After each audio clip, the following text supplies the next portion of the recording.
Hello.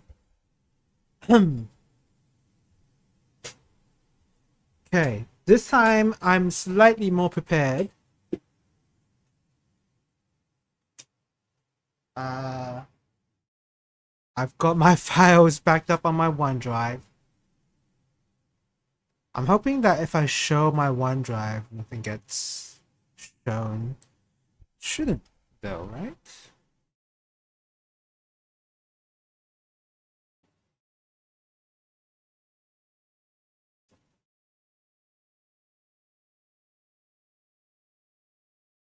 Hmm.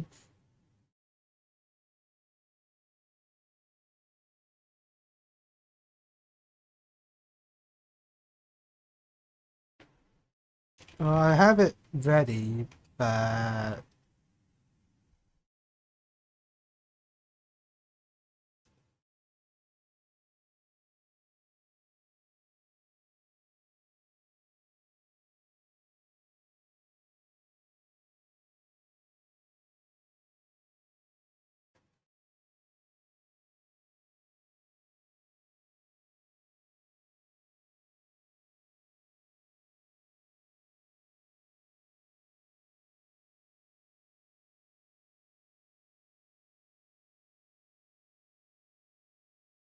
hmm.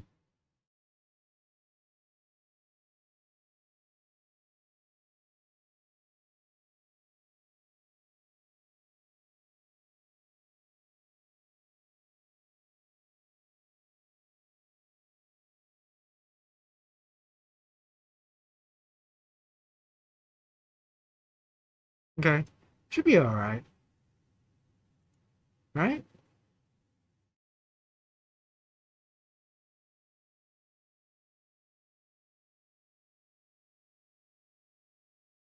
Hmm. Okay. So what I'll do is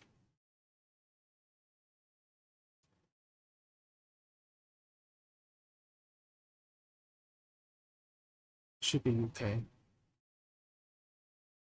And then music.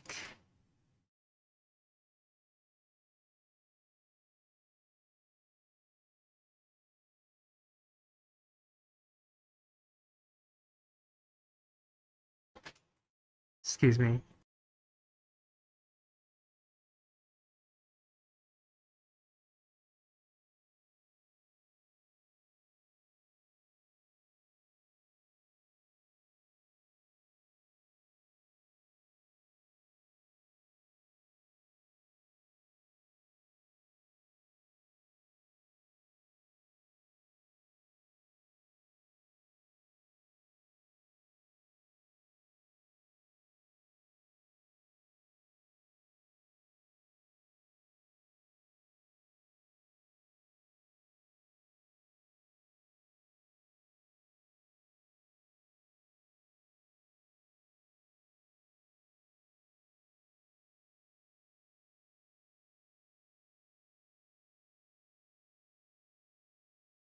Okay. I'm trying to. There you go. The cat jam is perfect as usual. What is even the hotkey for the cat jam? I don't even remember now. It's a bit loud. Still a bit loud. Okay.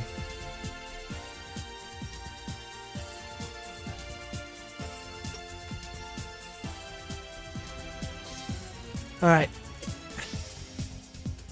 Back to talk about my Japan trip. I was planning on doing it yesterday, but then something came up. Sorry about that. Well, hold on a second. Okay, there you go. Discord. I'm trying to get my important notifications out of the way, but I don't know if that's gonna be entirely possible to avoid.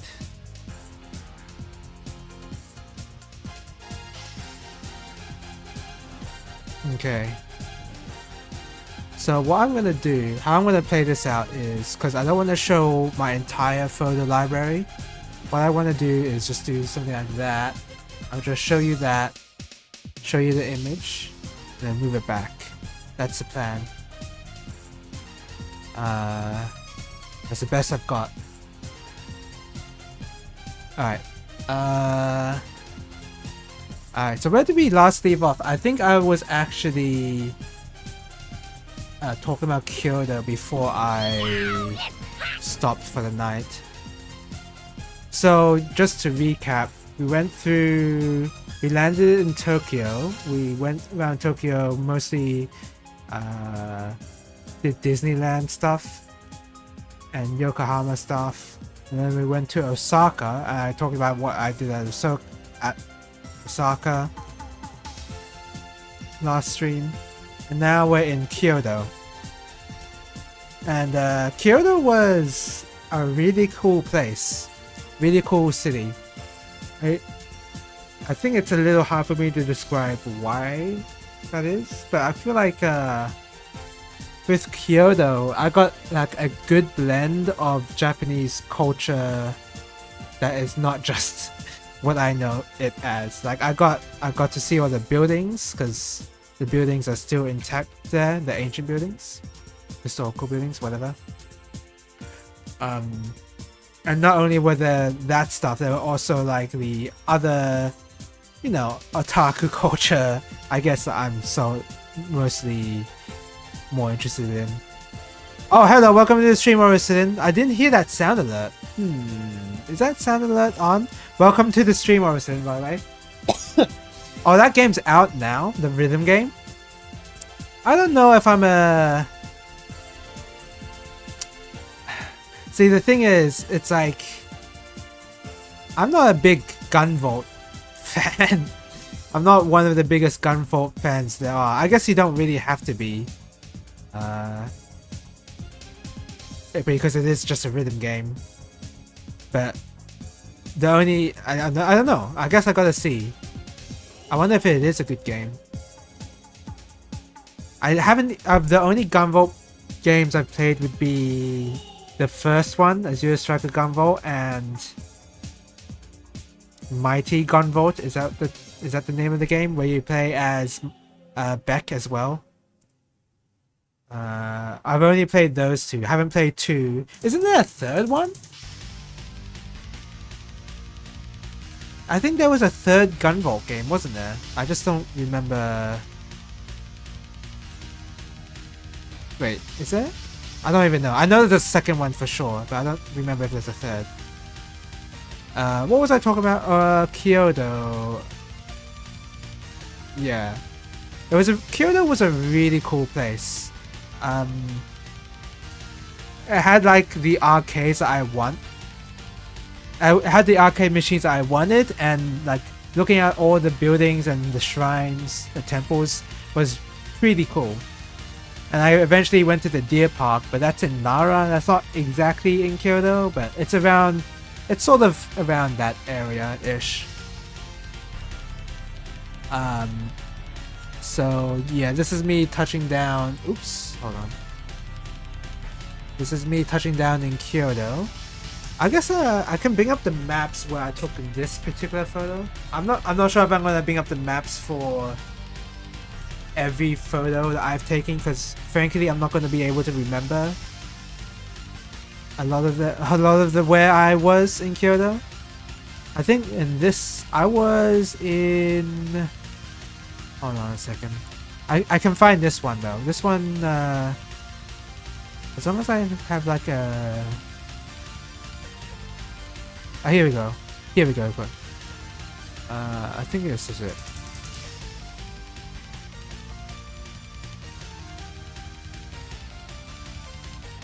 It was around this area, right here. Was it? Yeah, I think it... No, that can't be it. Man, I don't even remember.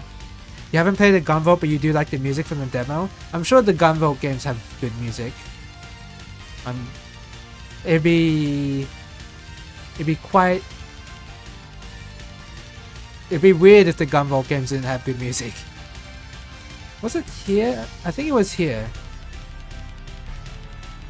Because up here was the market. Yep, it was here. So here is where I took this photo right here. So yeah, around this area was where my hotel was like around this area here. I have to move the photos around here because I don't want to show my entire library.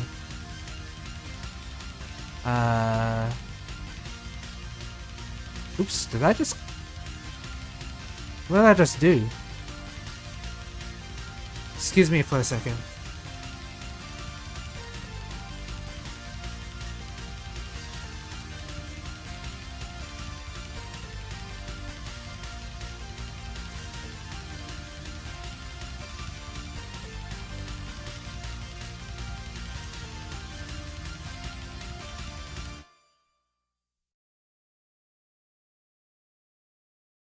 Okay, I'm back. What did I just do? I think what I did was... Oh, I closed the photos folder and I didn't close the photo, I closed the folder. Okay, hold on. I'm trying to find where I was.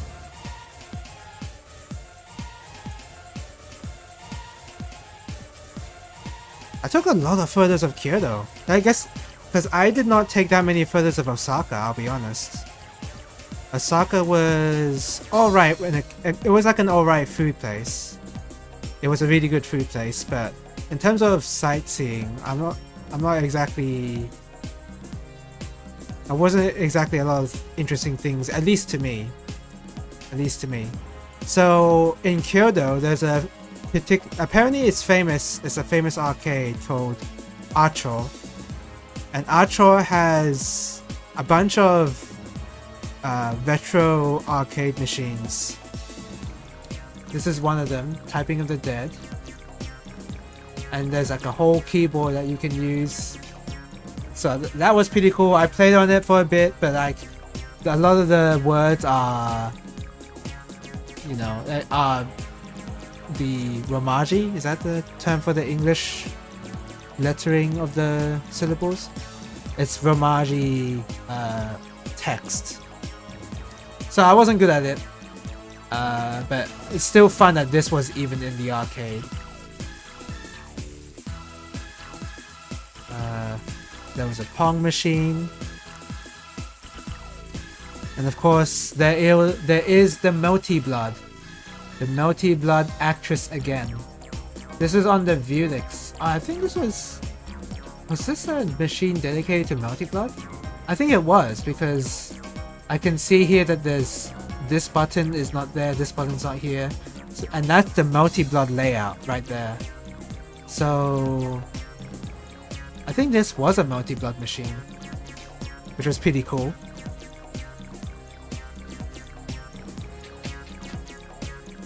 Excuse me for a second again, sorry.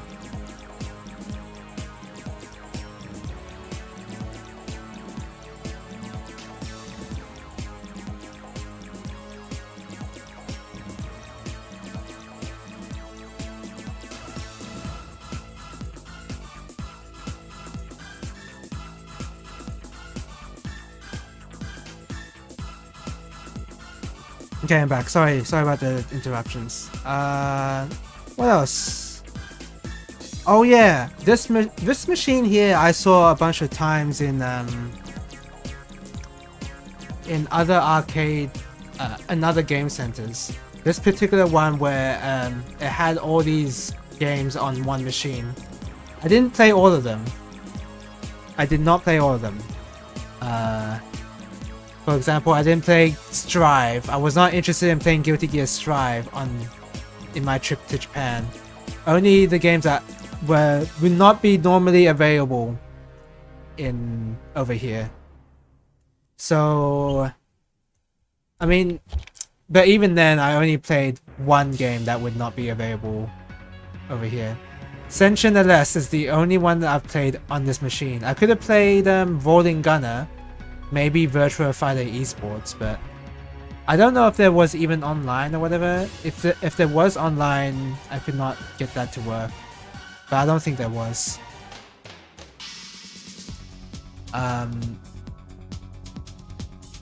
But I've only played Senshin LS, and I'm not particularly good at it. Just because I haven't practiced it. Maybe I will eventually, but I will say it's probably a low priority shmup for me to learn. There's all these other shmups that I want to play and 1cc that, and unfortunately Senshin LS is low on the list. And of course there's Cotton. Oh, I guess the cat jam. Why did that? Oh, okay. Discord has notifications on for some reason. I'm sure it'll be fine.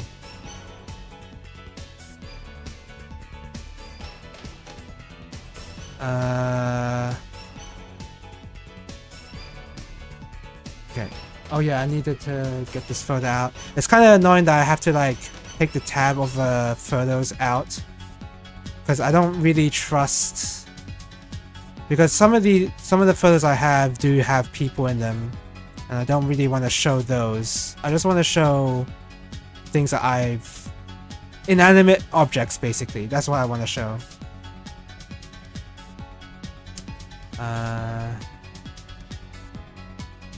Let me see. Where did I last leave off? Why did it just reset itself on the... Here we go. So there's Metal Slug right here. I had all the Metal Slug games. I didn't play any Metal Slug there. I kind of wish I did, but... it's fine. It's fine. And of course, there is the Garega. And I talked about on the... when I had my Otoshu DX, I didn't know that was an arcade game. Let's see if I can go back to it.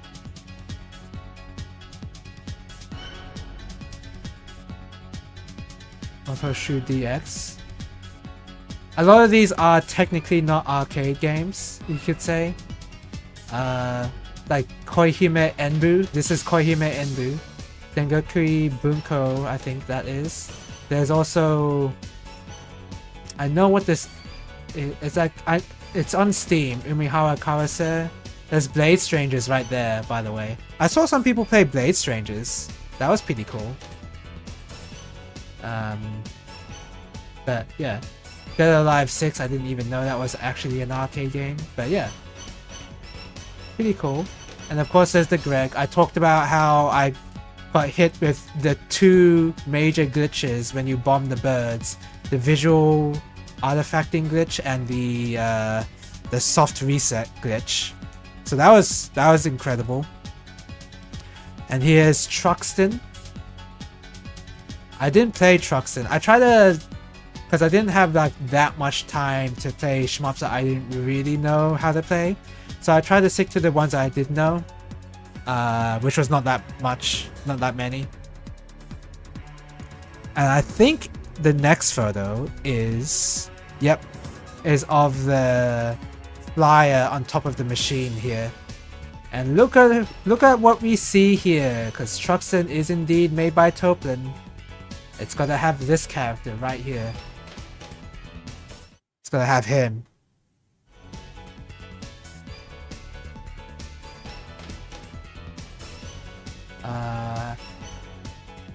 I kind of wish I did play Truxton, but I knew that I'd just get frustrated if I played it, because I'm not the biggest fan of Toplin's shmup design, I'll say. But it's alright. It's cool that the game was even there. And then there is the Daijobu Dodonpachi Black Label for some reason. I'm not sure if this flyer was correct. It might have just been vanilla Diojo, honestly. Crimson Clover? I did not play Crimson Clover. I think, was there a Crimson Clover? There might have been a Crimson Clover, but I just didn't see it. And that's very likely. I don't think I remember seeing a Crimson Clover though. Of course, I wasn't really looking for it, so I don't know. might have been in that earlier machine with Sentient LS. I know the Rolling Gunner was in it, and I wasn't confident in booting up Rolling Gunner because I can only play up to stage 3, which I guess that's actually pretty good. But yeah, so there is the Dialjaw. Here is the machine in question, and I think this was a streaming setup right here. Yeah, I believe that's a streaming setup. So that's pretty cool.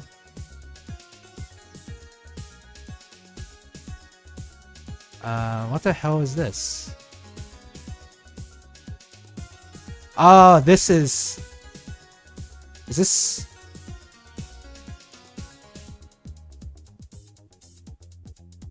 This side Dialjaw? I think it's side... Oh, it is side Dialjaw. It's side Dialjaw and Knuckles. I kind of wish there was like...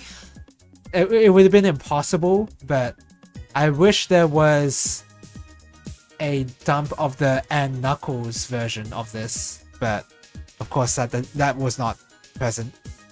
And why would it be?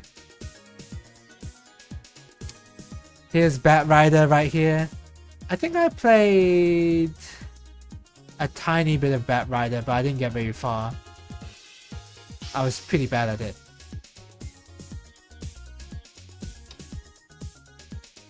There's the machine right there. So yeah, this arcade was really awesome.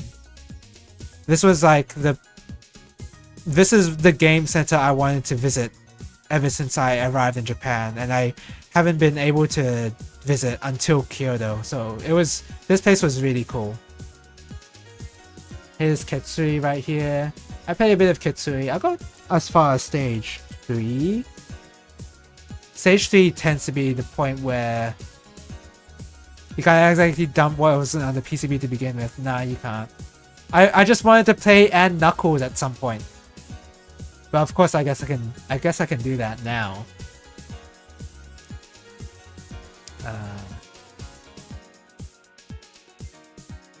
What the hell was this? I don't even know what that photo is. Why is... Okay, the Discord notifications getting a bit annoying. How do you turn them off? Turn them off. Okay, they're off.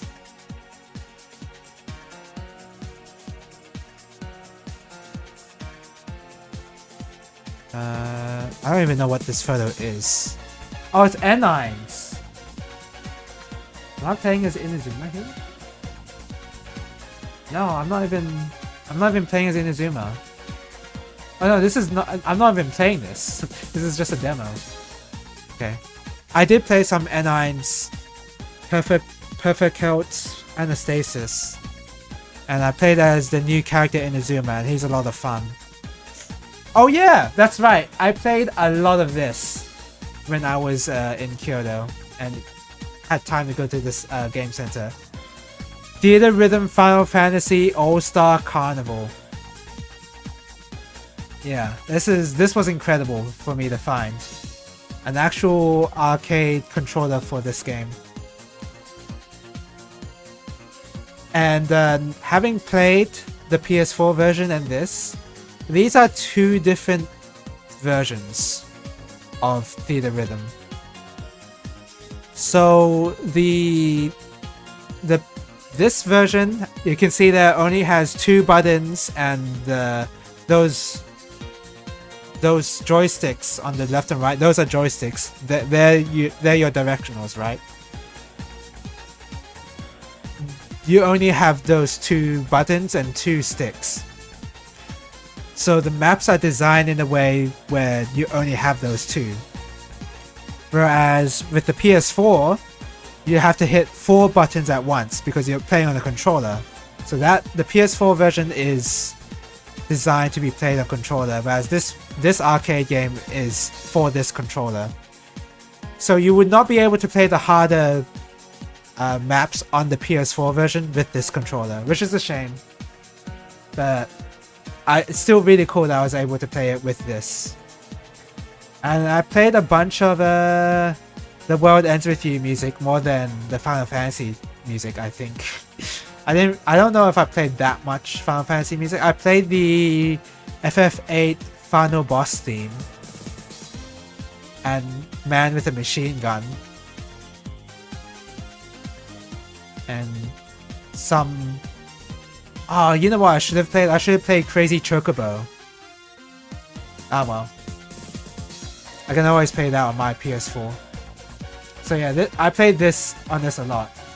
This arcade didn't have. So it had rhythm games, of course, but it had a really old version of Taiko for some reason. Not a really old, but like I guess I want to say previous version of Taiko. I don't think I took a photo of that, but one of the drums was like kind of in bad shape. So I didn't really play that much Taiko when I was in Kyoto, I think. Or if I did, it was definitely not in this. Oh no, I did. I did play Taiko. It's just not in this arcade. What else do I have? Oh yeah, we saw a bunch of swords. This was in the Ninja Samurai Museum. I guess we went there.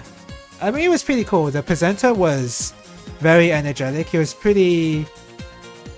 Yeah, he was pretty energetic. He was excited about the topic he was talking about, so it made things a lot more exciting. We visited a shrine inside the market. Pretty cool. The market being... Let's see... Nishiki... like, not Nishiki Market over here, but like in this area right here, this gigantic mall complex, there was like a shrine here, and Acho is here as well. So I mostly frequented this area of Kyoto when I was here, and it was really cool. It's a really amazing area. Like just this one complex here, you could spend 2 days here, if not more. It was incredible.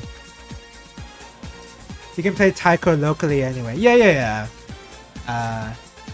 For sure. And there were other arcades. There were other game centers that had Taiko nearby anyway. Nearby? Actually, I don't know if there were game centers that close by to play Taiko. They were close enough, I think. They were close enough. I can't find them here, but... Anyway, yeah, that was... pretty cool. Oh yeah, we also visited the... To play the stuff you can't play back home. Yeah, I did do that. I played a bunch of Gitadora. I didn't really play Chrono Circle that much. I played Sound Vortex. I guess technically you can play Sound Vortex locally, but not for me. I would have to like get the controller, and then also like I wouldn't want to play on an emulator of Sound Vortex really, even though that's a fair option. And then we visited the Mini Pig Cafe, which was kind of cool. This one pig though, this is the dominant pig. All the other pigs were like kind of roaming about and sat on people's laps. This guy was sitting on people's legs. And he wasn't even really looking around at other people. Or it might have been a she, I don't even know. Did I go to the Pokemon Center? I did. I did go to the Pokemon Center in Kyoto. I don't think I took that many photos of the Kyoto Pokemon Center. I took a bunch of photos of other city Pokemon centers, but I don't know of Kyoto. I guess I have to see in the library. But this pig right here, he sat on people's legs and he was just like munching, and he was like having this expression on his face the whole time we were there. And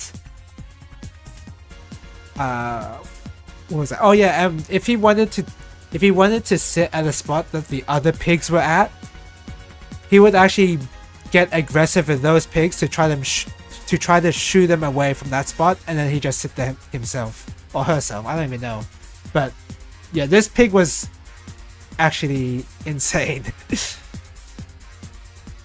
It was a very intimidating pig. And it was also the biggest pig by far. Because like this was like the average size of them right here. but this one was huge. Let's see. I have a bunch of other photos of other people. I don't want to dox them too hard. Yeah, they were just mostly like these kind of pigs. The black pig was the one that was super special. But we were in this cafe for about 30 minutes. 30 minutes is a bit of a long time, I have to say. Because I kind of got it by the time by that like the 20-minute mark, I basically got it, if you know what I mean.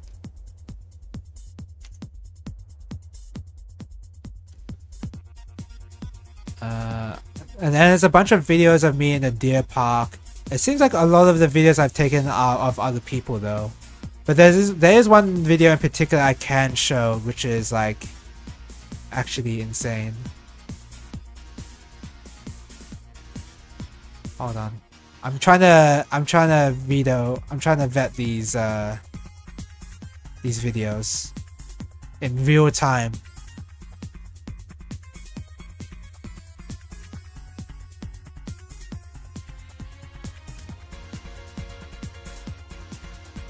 Okay, here we go. I can show like a tiny bit of this.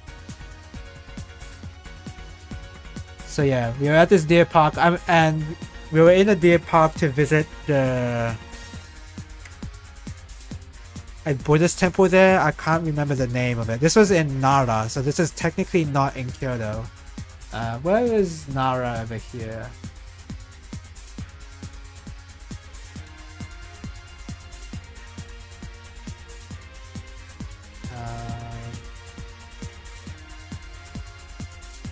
Is it in Nara? Now I'm doubting myself. Yeah, it was here. It was in the Nara area. We visited the deer park. I think the deer park, I prefer the deers over the pigs, honestly, because maybe it's because the deers were much more willing to interact with you. But I guess it's only because if you have food or not. But even if you don't have food, I could not believe these were wild deers. Because if you go up to them and if you bow towards the deer will bow back because they're expecting a treat after you bow. And I could not believe that. Like, that was incredible to me. Like, seeing that these were wild deers and they were willing to do a trick like that. So yeah, there's a bunch of deers feeding. There's one video I can show in full length.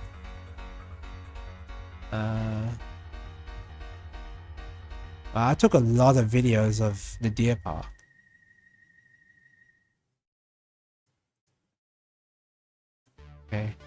Okay, here we go. You want to see them's fighting herds in real life? I showed this off before, but it deserves to be shown again. I managed to... Oh, this is just a clip. What the heck? Why did they just save a clip? I managed to save a video of the deers fighting each other. I think I have a full video. I guess it must not be on the OneDrive. Oh no, here we go. I found it.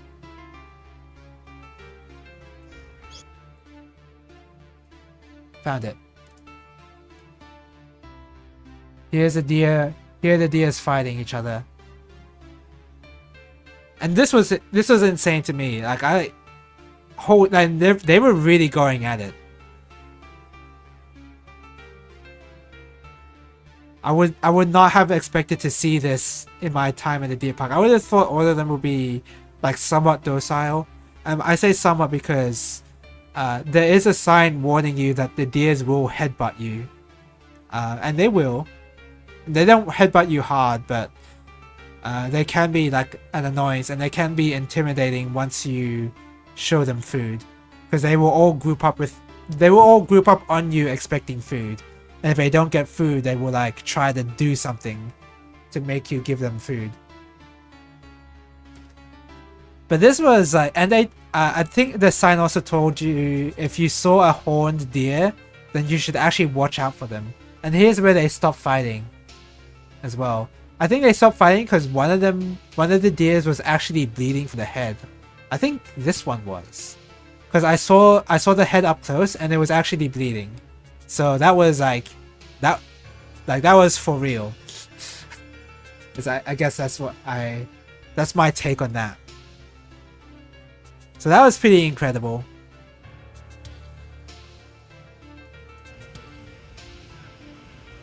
What is this video? Hold on a second. I wonder if I can use this video.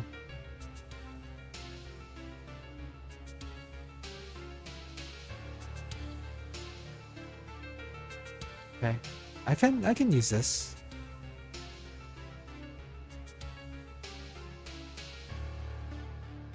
There's a deer right there being a bit too close. I think there was some sort of universal gesture if you like leave your if you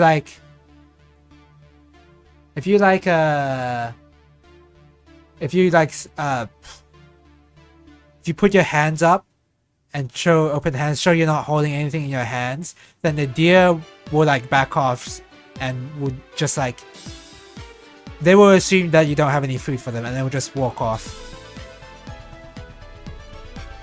So yeah, these deers were pretty cool. I haven't seen tourists piss off an emu. I've seen emu, I mean, not in real life, no. I've seen them, of course I've seen them in the video, but seeing deers fighting each other in person, that was, to me, that was like a crazy experience. Because of course I've seen all of that on a video, right? I've seen that on YouTube. But seeing it out in nature was pretty incredible to me. But no, I have not seen a tourist piss off an emu in person. No. I would not like to have seen that. What the hell is this? That's like a random photo. Let's see. Okay, maybe let's not show that photo. Oh yeah, and we looked at some temples / pagodas. That was alright. That was pretty cool. I was, you know, I wouldn't say, like, okay, it was cool, but in terms of sightseeing areas, I wouldn't say I was too interested in the Buddhist temples. And I think I've held that attitude for most of the things I was sightseeing, if you know what I mean. I was more interested in, I wasn't really interested in looking at areas in Japan, right? I'm not that interested in looking at beautiful landscapes of Japan, even though that's nice, of course. But like impressive buildings and the like, I'm not really super into that. But I mean, it was still a cool experience. I'm glad I did experience it at least once. But if I were to plan another trip to Japan, it wouldn't be to those areas again. You've witnessed an angry emu in person? Wow, that would have been really scary then.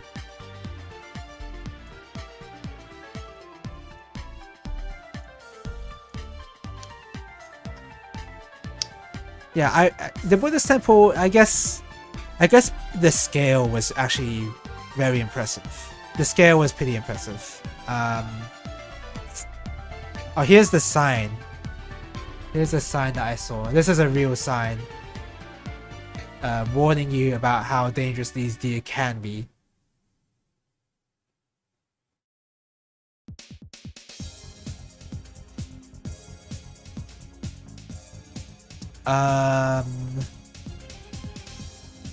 Here's some bad photos of this particular gate.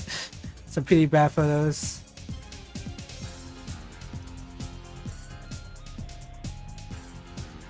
And then this is the temple in question. I forgot what the temple is called.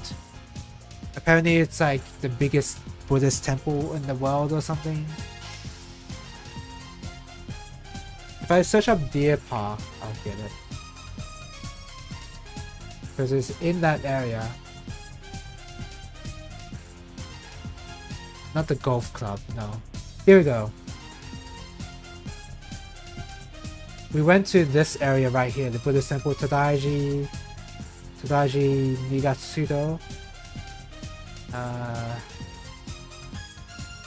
Which one of these? I think we visited this one, not this. We visited this, Tadaiji. Which I guess, it's impressive. But, yeah, we were only there just to look at it, and just looking at stuff wasn't enough for me to get, like, super excited, I guess.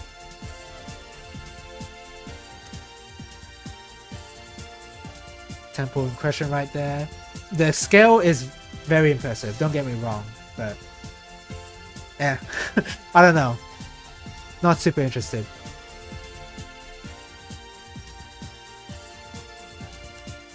All these photos are of the temple. Hold on, and then I think yeah, I did return back and I visited the Gundam base. Let me video these photos real quick. Okay, I can. I visited the Gundam base in Kyoto. Gundam base satellite, which was alright. It was pretty cool. Did I buy some kits here? I did not buy model kits here because I was warned by my family that I should buy merch at the last week of my trip, which was decent advice, but it came down to me rushing to buy things at my last week and not spending enough time like truly enjoying my time, because I was in a rush to buy stuff, I guess. Of course, and then I did some game center stuff. I wish I went to more batting cages. Here in Kyoto, was it in Kyoto or was it Osaka? No, it was in Osaka where I visited a batting cage. And I don't play baseball. I'm not a baseball guy. But that was pretty cool. I only played once. I only went for one round in the batting cage, and it was pretty cool. I experienced a real-life Yakuza minigame. There's Momoharo. I'll go through this fairly quickly. Here's just like a bunch of kits. And the Gundam base has like a lot of unique stuff that's only in the Gundam base, such as like clear kits and silver chrome kits or whatever. Unfortunately, because I am like more interested in the painting part of the Gundam kits, here's like the crystal body. It's like, it's a shame because this is much more for straight builds of this is much more for the straight builders, and me who like plans on painting them eventually or top coating them. These kind of kits are not for me, but I guess they're cool. They just look a little, the clear kits in particular, they look pretty bad. I don't know if I have a picture of them now. Of course, there's the black and pink colors, the highly contrast colors. I didn't get any of these. Here's a Gundam Seed reference. Yeah, a bunch of cool kits. Metallic, clear color. Perfect grade stuff. How much was this? It should show the price. $200. $200 is surprisingly very little for this. Usually they go for much more. Wait, $200? Yeah, $200. A bunch of clear color stuff. Yep. So yeah, that was cool just to look at, I guess. It's a shame I couldn't really buy any of them, but eventually I will buy them when I get back to Tokyo.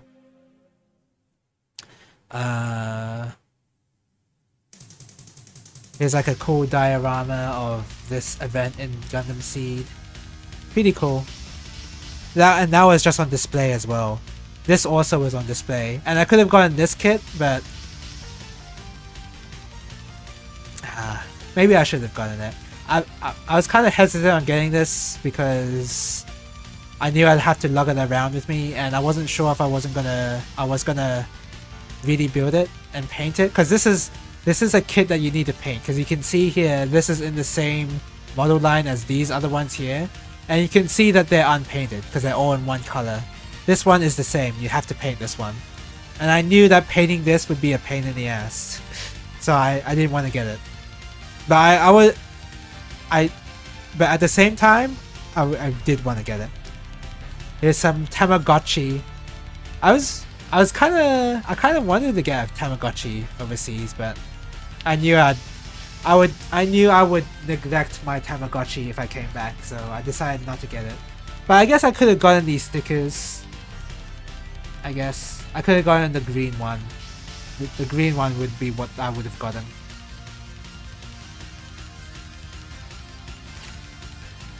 So yeah, Tamagotchi.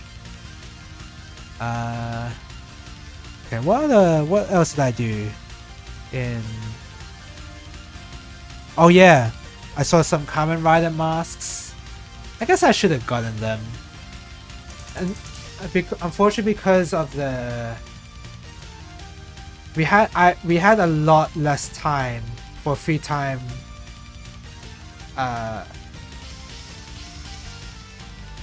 No, yeah, we had a lot less free time in the final week, and then because of all the delays that we had in our schedule in our trip in Japan, we had like, I want to say 1 free day totally to ourselves in Japan, in Tokyo. So there was no time for me to visit the Kamen Rider store. So that really sucked. If I were to plan Japan, I would have planned it entirely differently. Much more free days. Guided trip. Not so much a guided trip, but it was much more of a trip. It was a family trip of places that people wanted to go to. So people wanted to go to Disneyland. People wanted to go to Nintendo World. People wanted to go to that Buddhist temple. People wanted to go to other places and such. And we were in a family, so we had to go. Everyone had to go together. So it was in effect like a guided trip, because we were in Tokyo, then we went in Osaka, then we went in Kyoto, then we were in Nara for not that much time. We were basically not even in Nara. We were in that hot spring area that I don't remember the name of right now. Nagoya? It can't have been. It's not Nagoya. What was it called again?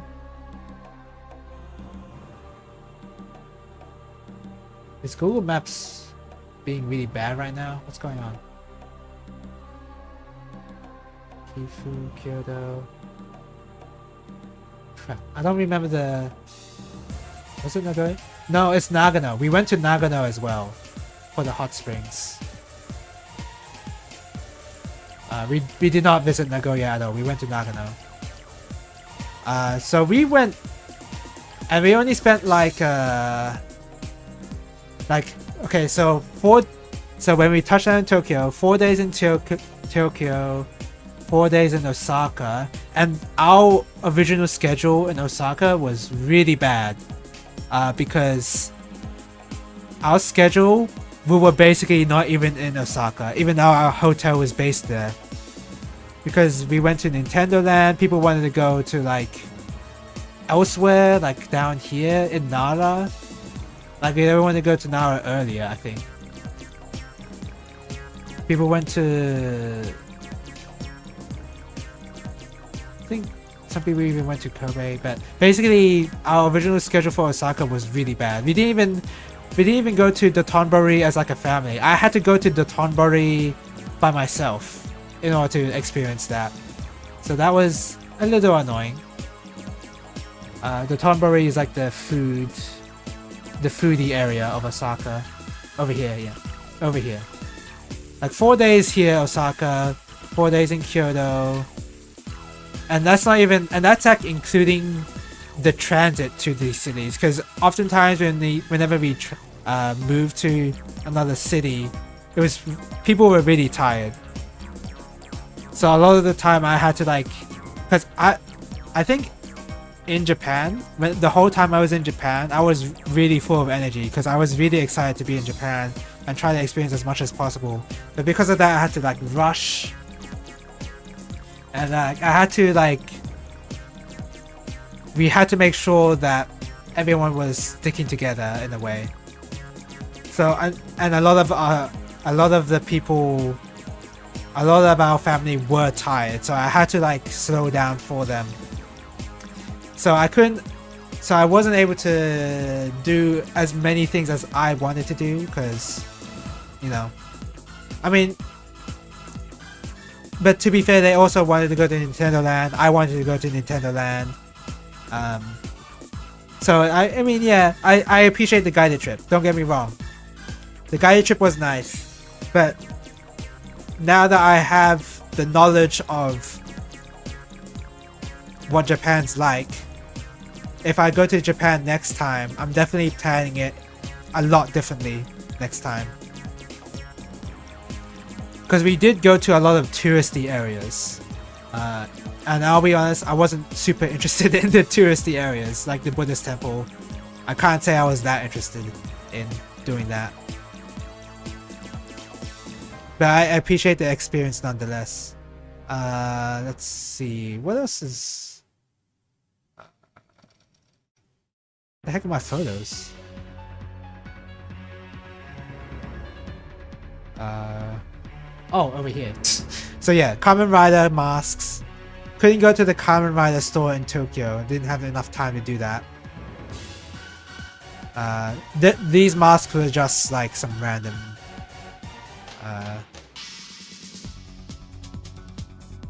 we're just like in some random store. I don't even know what the name of the store was.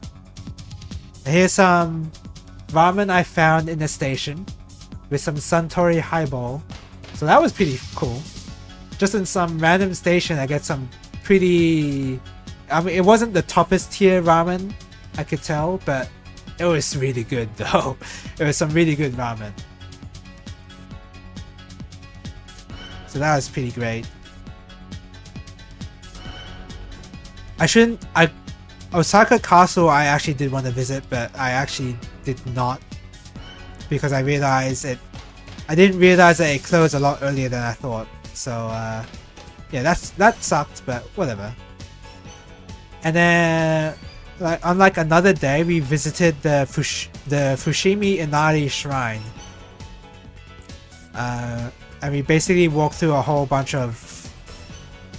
It was basically like the equivalent of a hike. But we walked through these red gates here. So it was pretty cool. In terms of this shrine and the Buddhist temple, looks like a miso base. It was a tonkotsu base, I believe. It wasn't a shio ramen, because I had shio ramen in Osaka, and that was really good too.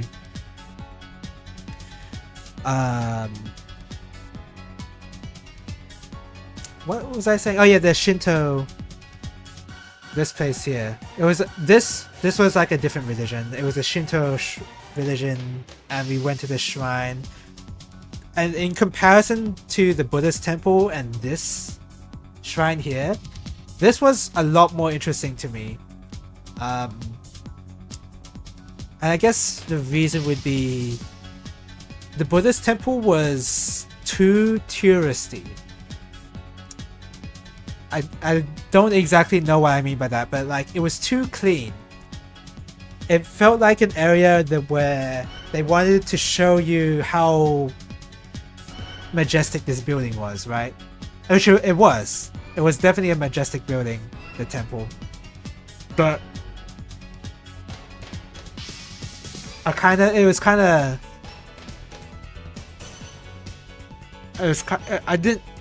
like I was being told that it was majestic. I don't know how to explain.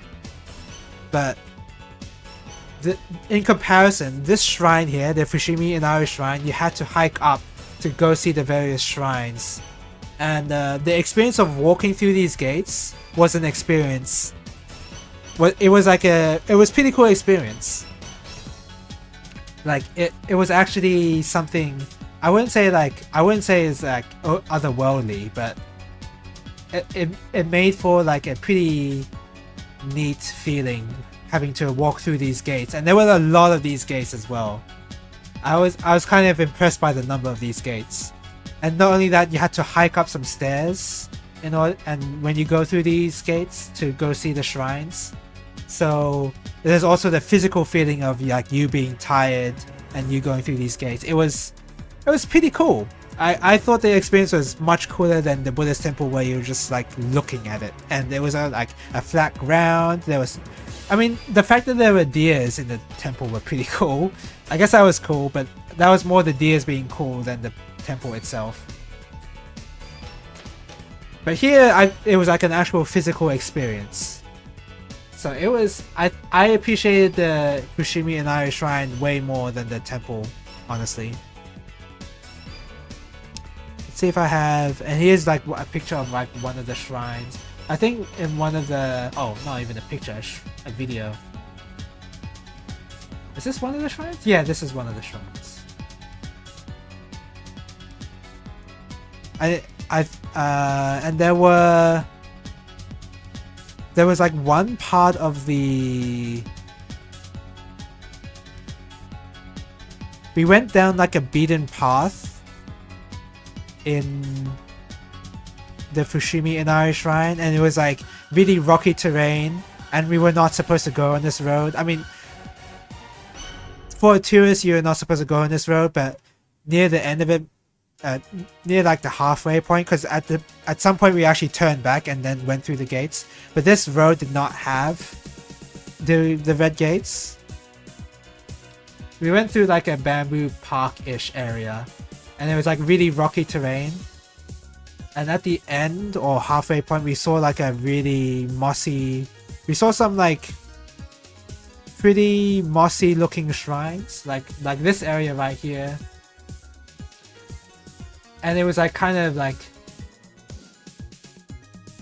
I appreciated the weathered nature of the shrines. Like I appreciate, like the Buddhist temple, I didn't really feel like it was that weathered, other than a few wooden gates. Like you can see the age of it, obviously.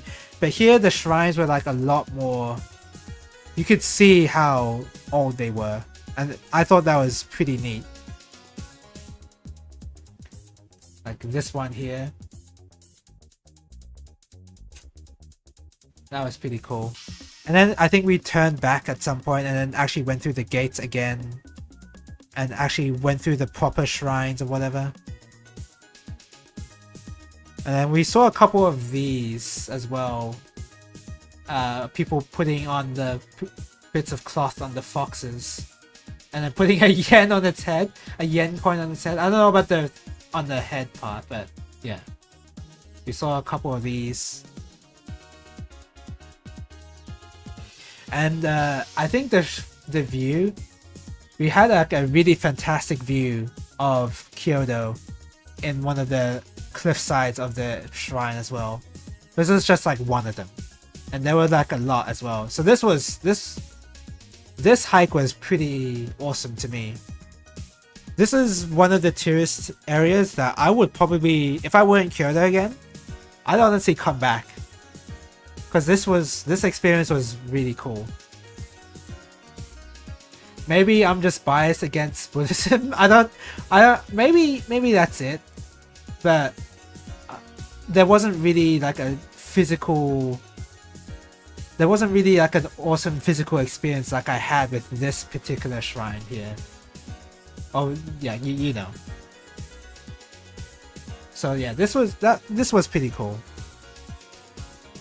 Let's see if here's like another example of like the walk of the stairs here. We had to, we had to climb up these stairs. There were a lot of there may be like a lot of stairs you have to go through, but there were a lot of rest stops on the way to the top of the shrine. So if you were trying to go through the shrine in like one go without stopping, it probably would have been bad. It probably would have not been a fun hike, because you were going up so many stairs.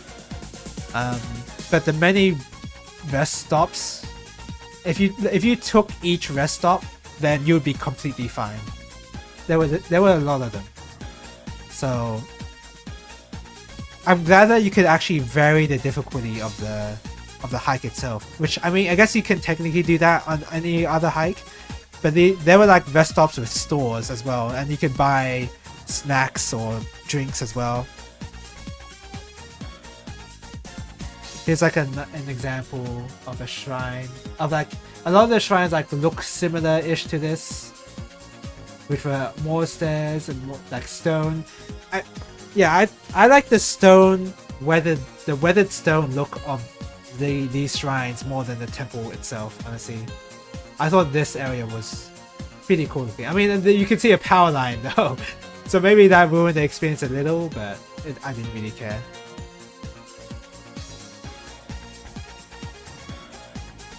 A bunch of the gates as well were not red; they were just like purely stone as well.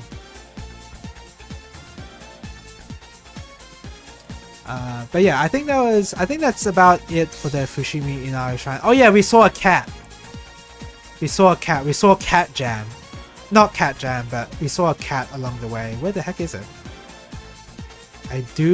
We have taken photos of it. But it has people in it, unfortunately.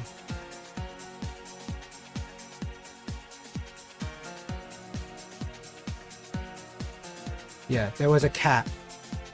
Oh, this was on the way down. We saw a cat. It was just like walking by. Wow, the resolution sucks, but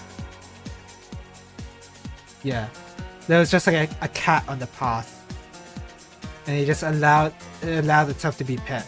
Oh my god! Never mind. Maybe not. Maybe not this one.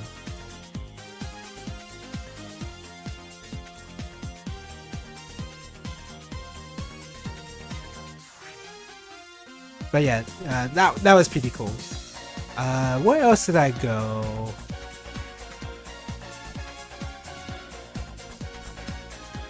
Oh yeah, I went to the Nintendo store.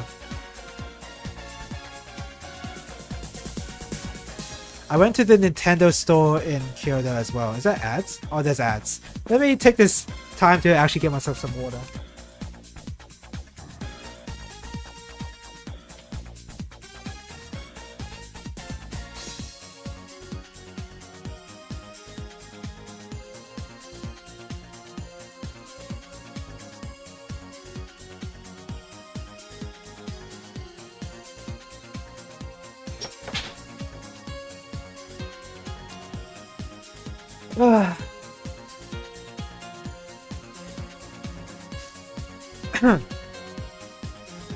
Whew, okay.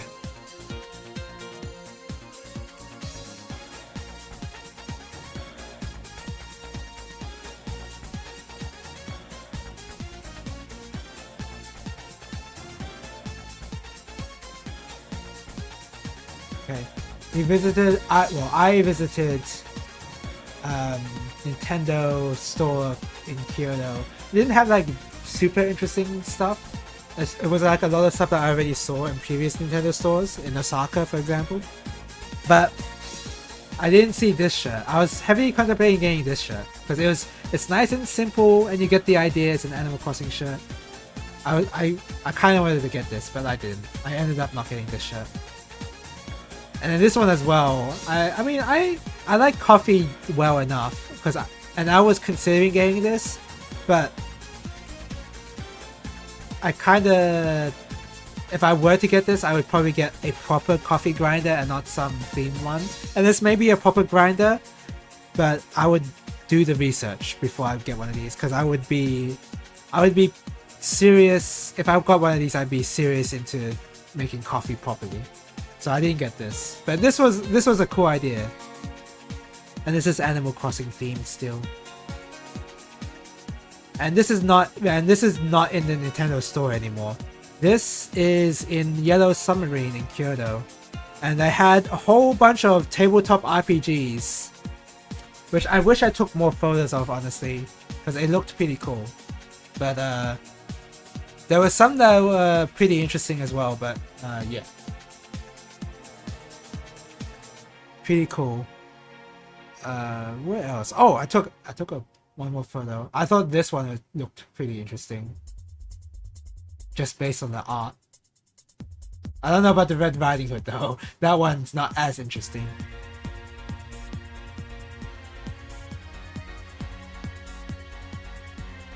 I saw this out of nowhere. I had no idea what this is. I did not go in, but yeah, this area existed.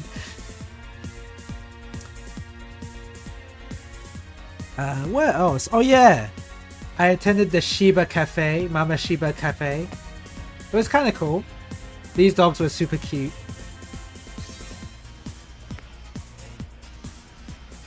Very cute dogs. Oh god, I forgot to mute it. That was pretty cool.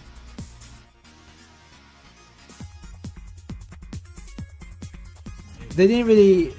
I mean, this dog was licking me. I was gonna say they didn't really interact with us much, but like, this one was licking me for a fair amount. So it's pretty cute.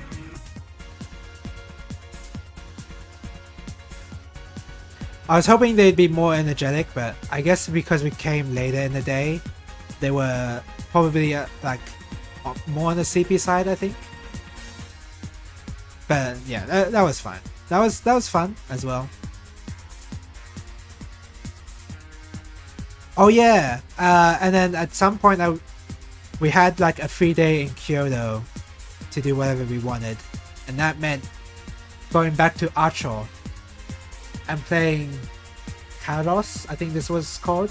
I played this, which is a Milestone Incorporated shmup, and I didn't realize, apparently Pitchy said that you can just like do nothing, and I thought, at first I thought he meant, oh, like, you know, just dodge stuff. No, you don't even have to dodge. You just sit there because you have an auto shield.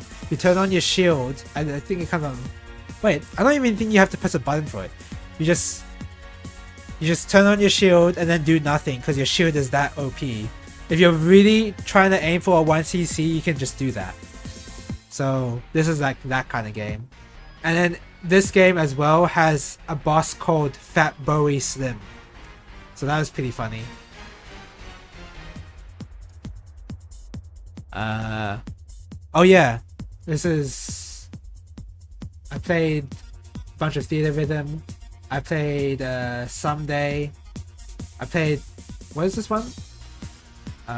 Chrono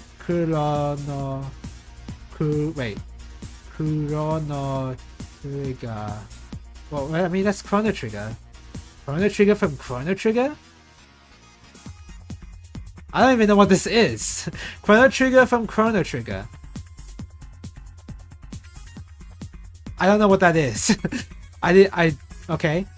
And then I played the Trials of Mana song as well. This was pretty cool. Chrono Trigger from Chrono Trigger, yes.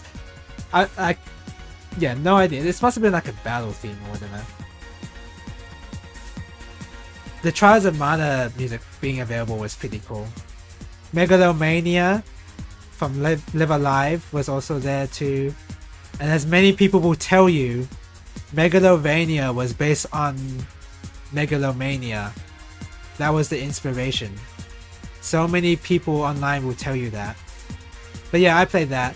I wish I took more photos of the songs I played, but yeah, these were a couple of the songs I did.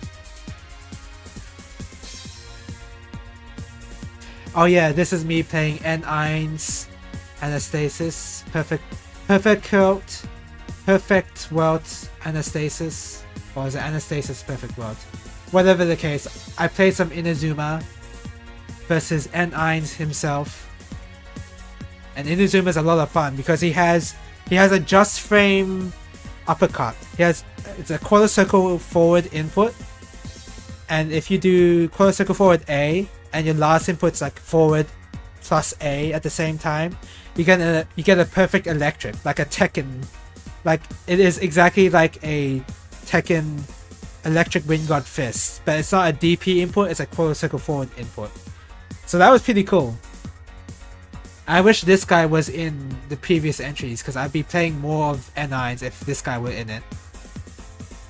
And he has like a dive. He has like a Kamen Rider style dive kick as well. And by that I mean the dive kick is a special move, not something you do in neutral. It's like a super fast, super cut EX move basically, and you can't. It's only an EX move, so it was pretty cool. Definitely one of the cooler characters.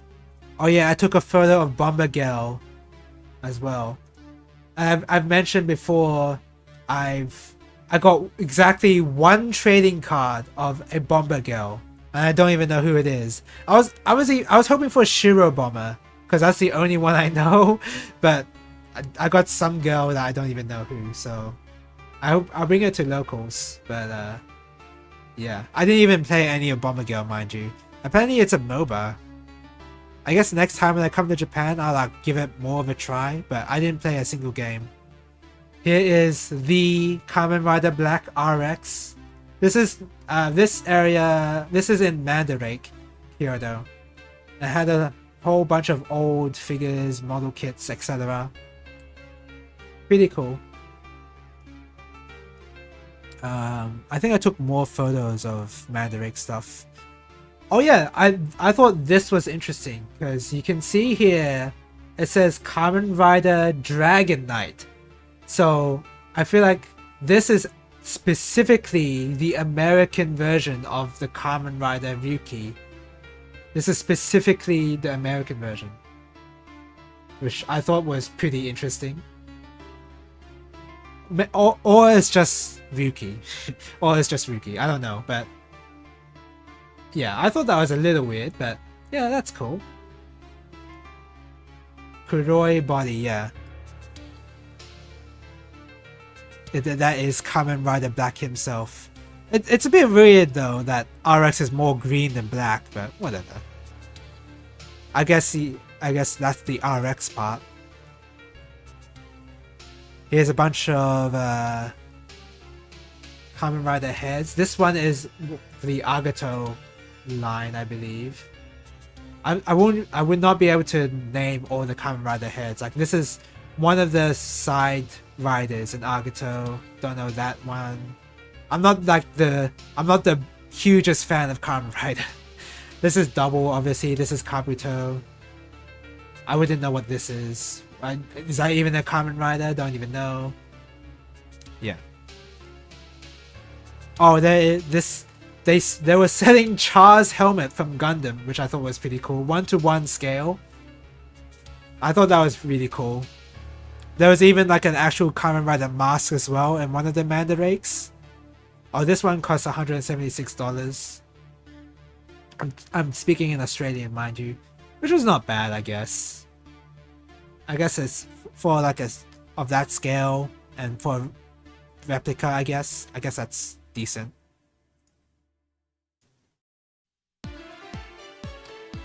And oh yeah, I saw a whole bunch of trading cards that were overpriced. Kamen Rider trading cards which were overpriced. This one in particular is 112,000 yen coins. This one card is 12,000 yen coins. It still gets me how part of the song describing the black body and red eyes is, and they showed the car instead. Yeah, something like that, right? The one I was speaking of that, the one where I still think Kamen Rider Black in the opening, the one where the point of the song where the rider goes into the tunnel and you only see the eyes of the battle hopper. That's genuinely a really good shot. I would not have expected of the Showa era Kamen Rider, but it's present there, and I think it's a genuinely good shot. I can't believe they went through that effort. They didn't even need to, in my opinion, but they did, which makes me like Kamen Rider Black even more. And then you get the funny green screen jump. Yeah, exactly. Yeah, this one is 12,000 yen coins. This one's 10,000 yen coin. I think the ones of the Kamen Rider were cheaper. No, this is like a similar price. I couldn't believe how expensive. This one was 25,000 yen coin, and he's not even in full view of the card. He's not even in frame properly. You just had to see this weird spindly arm. This one is blurry as well. 18,000 yen coins for a blurry Kamen Rider. Oh, hello, welcome to the stream, Not Into Corn. How are you? I haven't seen you in a bit. But then again, I've been in Japan for that while. But yeah, I've just been recounting this entire Japan trip. I haven't even properly seen the prices of some of these until now. I'm not sure if I'm allowed to show this on stream. Oh no, that's fine. I won't show it, but it's basically a Turn A DVD box set that's worth 40,000 yen coins. So it's Blu-ray disc, I mean. And it's really expensive. Oh crap, I closed it by accident. But yeah, that was Larry shot. Yeah, exactly. Well, was I there on vacation? Yeah, I was. 21st of January to the 9th of February. I was there for like 3 weeks. I think the math checks out. Yeah, I believe the math checks out. Yeah. So I had a lot of fun in Japan. Let's see. Where did I last leave? I closed it by accident. Sorry. Step, and I could have oh, what the heck? Wait, is this even music playing? What the heck's going on? Oh, it's the ending. It's the ending of Robo LS, and it's like a vocal track. Okay, I gotta change music. Hold on.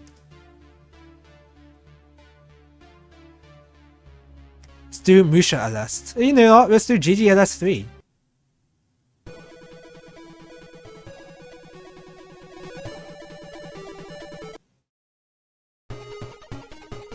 There we go. Oh, hello! Welcome to the stream, the real brush guy. You do envy me a little on my Japan trip.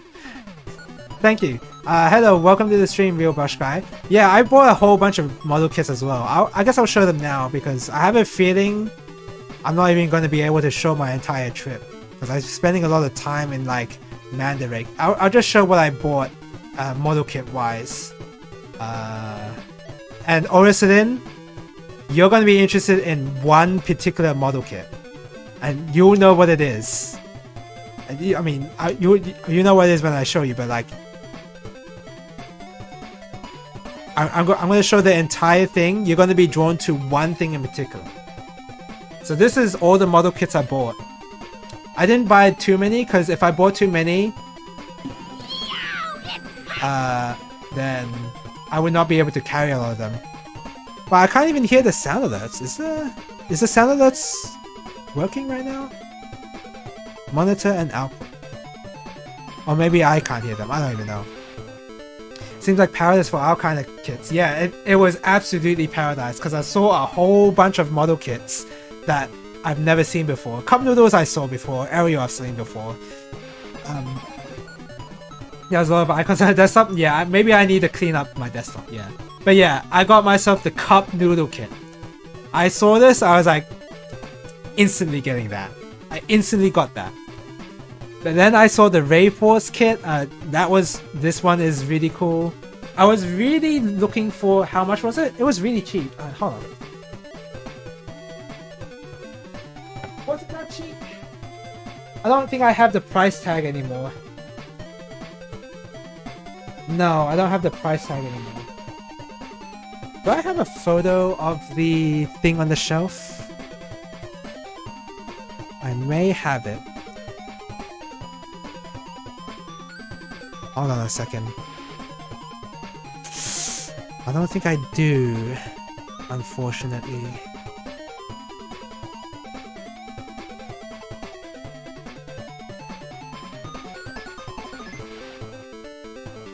Damn, I don't think I do.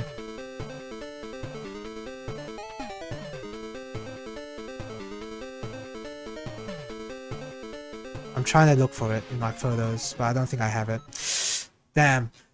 But it was I want to say it was like 5,000 yen, around that much. It was absurdly inexpensive. Because here in Australia we get it for like, I want to say like $100 for that cup noodles.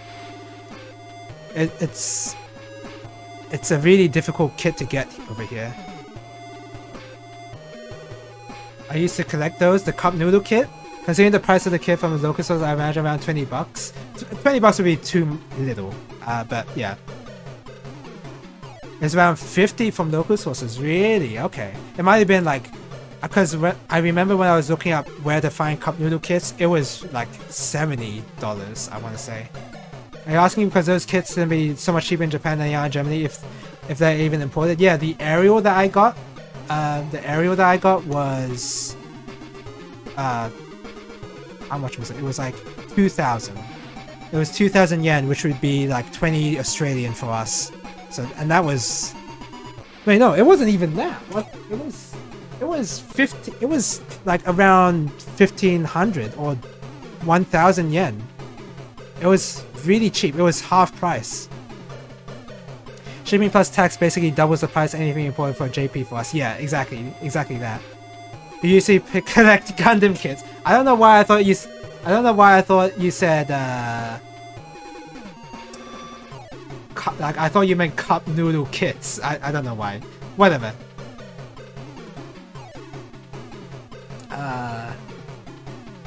Once a friend of mine was in Tokyo and sent me a photo from a model shop and asked if I wanted anything from there. They had the Bandai Star Wars kits and it was so dead cheap. Yeah, I didn't see anything in the Star Wars kits, but yeah, all the kits are super cheap. I should have asked some of my friends if they wanted any, because I definitely could have. But I was already... I could have bought way more model kits. There was one of the Kettenkrad from Girls Last Tour, the vehicle that they were driving in that entire show. I really wanted to get it, but I did not have enough space for it, so it was a shame, but maybe I'll ship it over here. I don't know. It'd be absurdly expensive, but maybe it'll be worth it. Oh yeah, so last we left off, I was doing Mandarake. Here is the soundtrack. And I took a photo of this because of how absurdly expensive this one was, the Mega Man Star Force soundtrack collection. 22,000 yen coins. Were they like the master grade kind, the Star Wars kits? I don't know. I didn't really know if the Star Wars kits were the master grade stuff. I haven't really seen the Star Wars stuff. But let me bring up the photo again of my kit again, of the kits that I did actually buy. Because I didn't actually buy that many master grade stuff, if at all, I want to say. Okay, I only bought one. Two if you're counting the Mega Man. I got the Mega Man one and the Nadler back here. Those are the... I guess these would be the ones that you would classify as master grade. This one is the Gundam base one. Not the Gundam statue in Yokohama. And I only got the HG version of it. So I got like... I didn't want to buy... You were able to obtain all the Bandai artifact kits from Wave 1 to 3 via AliExpress. I gotta check out AliExpress more, definitely. For kits I want to get. But for these kits, I was more focused on kits that I could actually paint. Because a lot of the Gundam-based stuff had like clear kits. And I had to buy another suitcase. Yes, I did. I did have to buy another suitcase. This is the suitcase.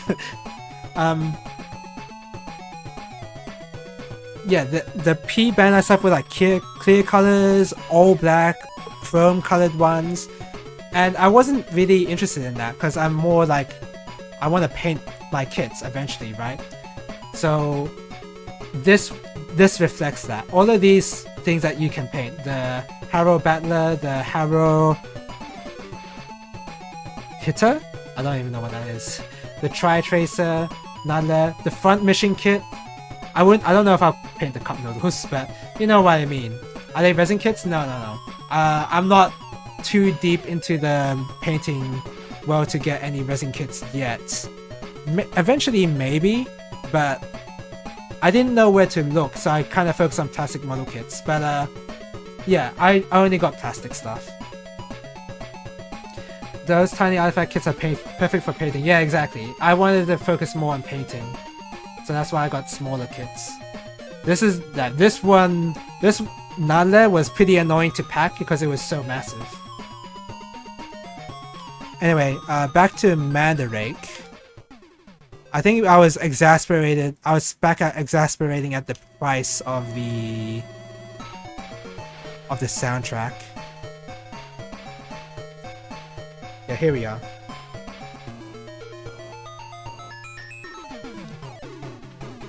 This one as well, the Rockman Soundbox. 27,000 yen coins. Can you show Star Wars mini ship you built on your Instagram? Oh, sure, go ahead. Please, yeah, please. Is this the Pure Pop? I'm not exactly sure what this is. Anime... something. The cat jamming in the corner staying on my attention. Yeah, the cat jam has basically become a mainstay of my stream because it shows up randomly, because the shortcut for me to remove the cat jam is numpad 0, but sometimes I do use numpad 0, and apparently Discord keeps track of, like, whenever it's pressed it will bring up the cat jam no matter whether OBS is on or not. Did I say Discord? I mean OBS. So at a random point on OBS, either the cat jam will be there or it won't be there, and that's because I'll have pressed numpad 0 at a random point whenever I use my computer. So I just left it there because sometimes I'll just have it off, because I know at the beginning I have a shortcut to turn it off, and then it will just like randomly appear, and now I just have it on forever. But yeah, this soundtrack was absurdly expensive, didn't get that. I did purchase a few soundtracks. Such as, I bought these, Gundam Weapons, which I've opened it, and it was incredible how this picture right here is a diorama. Someone has actually built this and it's in the book. This is not a photo from the anime. It was actually incredible to look at, and you can see all the details that they put into it. Like this, I should have bought way more of the Gundam Weapons more than I have, because this was actually incredible. Seeing all the different works that people actually did on their kit. And then I bought the Final Fantasy IV OST, because this was 800 yen coins. Oh, it said Weekly Shonen Anime King. Okay. Oh, Shukan Shonen Anime. Okay, okay. This original sound version of Final Fantasy IV, just 800 yen coins. Just $8. You know, just like one of my favorite soundtracks. Just $8. So I had to get it.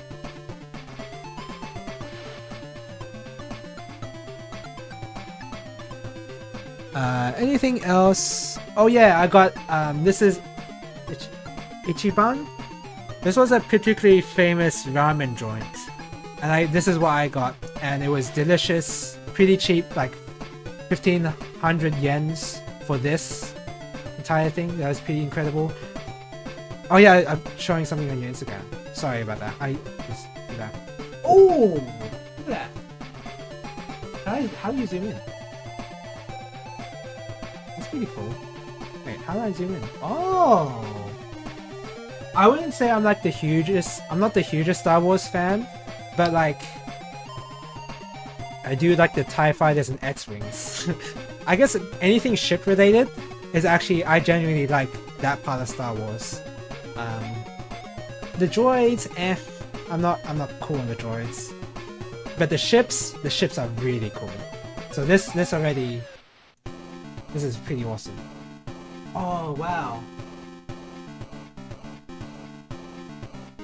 That's pretty awesome. Oh, and did you do a wash? I think you did a wash on the top part here. I guess you would, because how are you gonna... I don't have a wash of my own. Several washers, yeah. I don't really have like a particular wash of my own. I've got panel line washers, but that doesn't really count. You got a couple of older soundtracks like Macross Plus, Patlabor, and Ghost in the Machine. Ah, Ghost in the Shell, you mean? Bandai kits are so good in detail for their size. Yeah, the Bandai kits I keep buying them because they're really cheap and they're really detailed, and they look good straight out of the box. And if I want to improve them, then I can just go ahead and do that. You use everything for a wash. Oh, you like paint, like you dilute your paint a lot with thinner. I mean, I have the ability to do that. I've got thinner, I've got paints.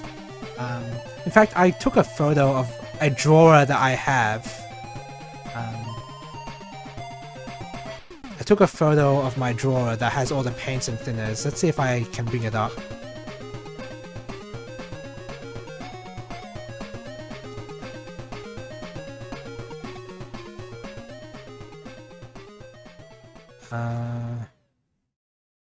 Here we go.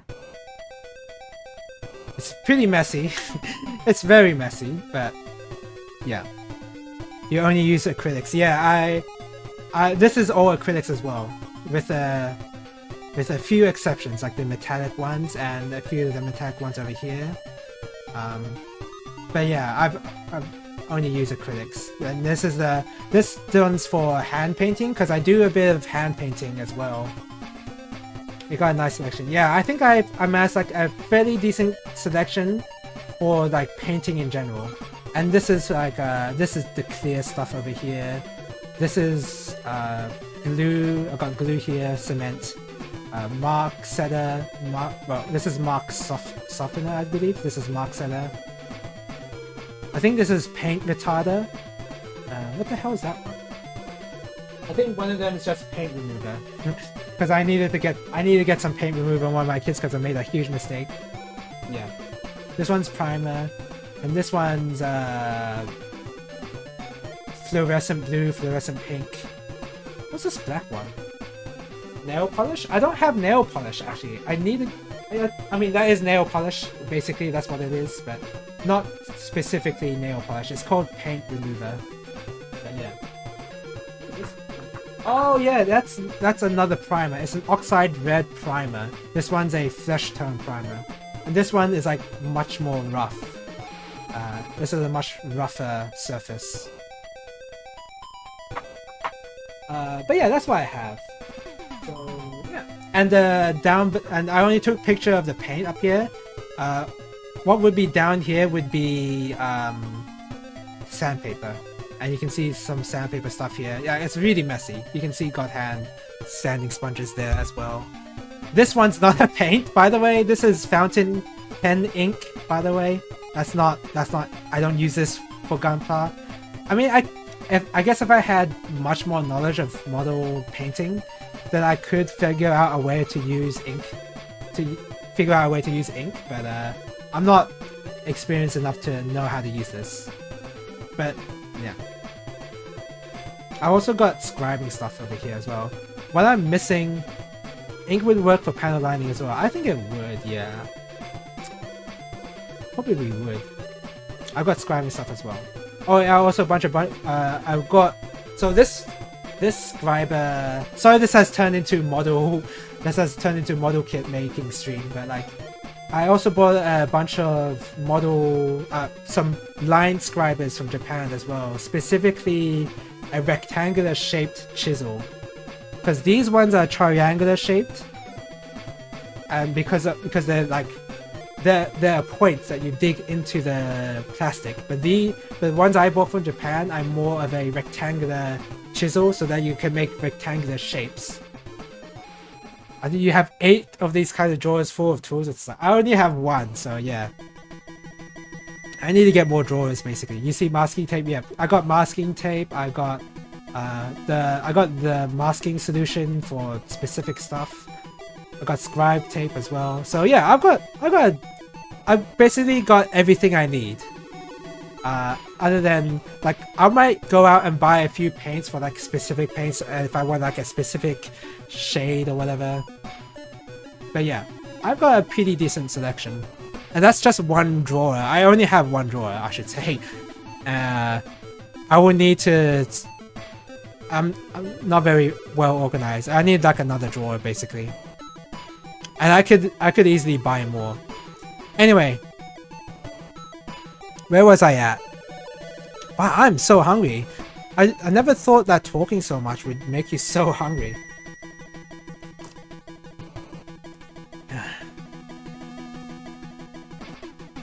Maybe I need to go order something on Uber. Just some pizza. I'm just gonna do it quick. Anyway, let me... Where did I last leave off? Oh yeah, I was in Mandarake looking at some kits. Oh yeah, this particular picture was pretty funny. I don't know, just seeing these, I thought that was pretty funny.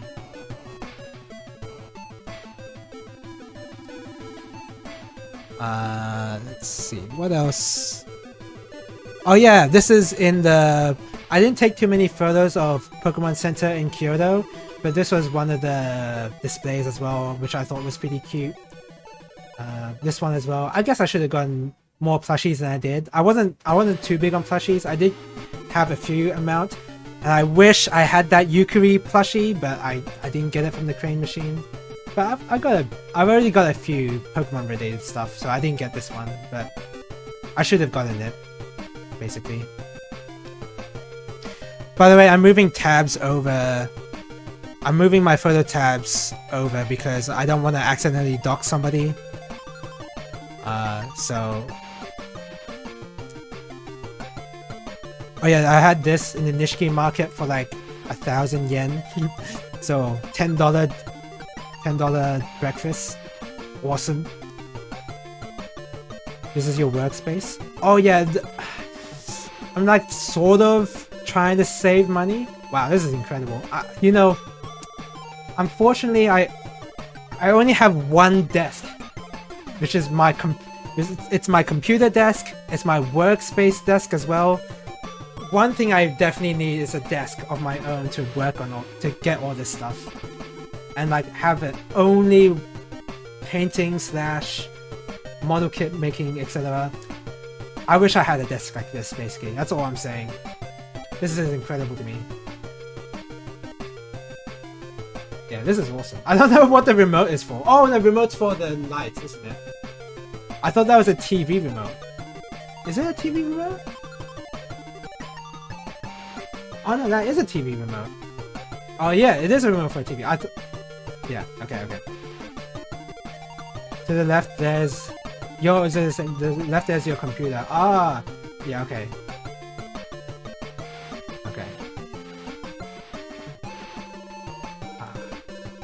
It is a modeler's dream to have a desk, to have a totally isolated desk only for models. That'd be awesome, isn't it? In the top you see my streaming cam. Yeah, also I don't have... I wish I could figure out a way to mount my streaming stuff. I mean, I can. I don't have a clamp, fortunately, specifically for my webcam. But yeah, oh yeah, you're using the same one as I do, because this is the same one I have. I need one that's overhead for sure. But yeah, this is awesome. I might... If you don't mind, do you mind me saving a picture of this? You made your arm yourself? Wow! Okay. That's pretty impressive. Do you mind if I save a picture of this? Because I want to use this for reference of how I want to organize my things.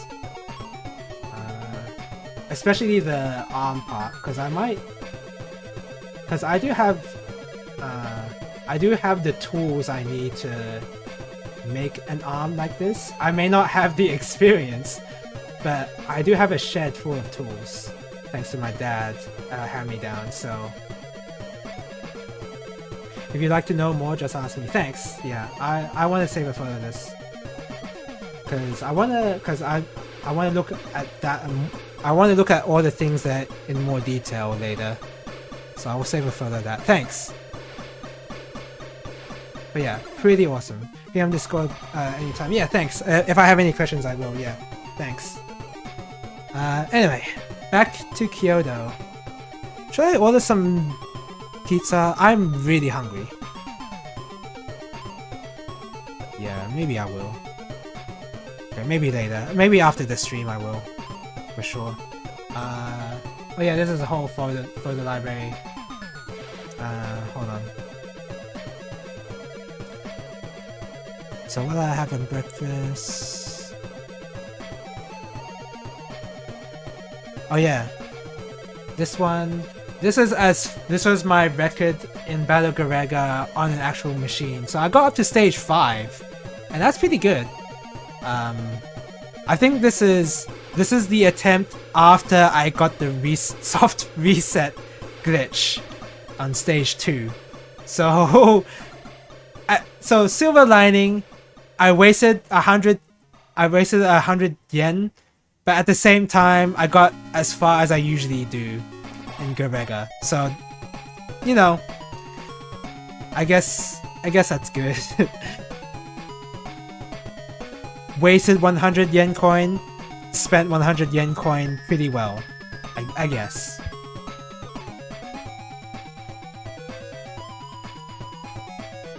I'll just have the photo of the maps there.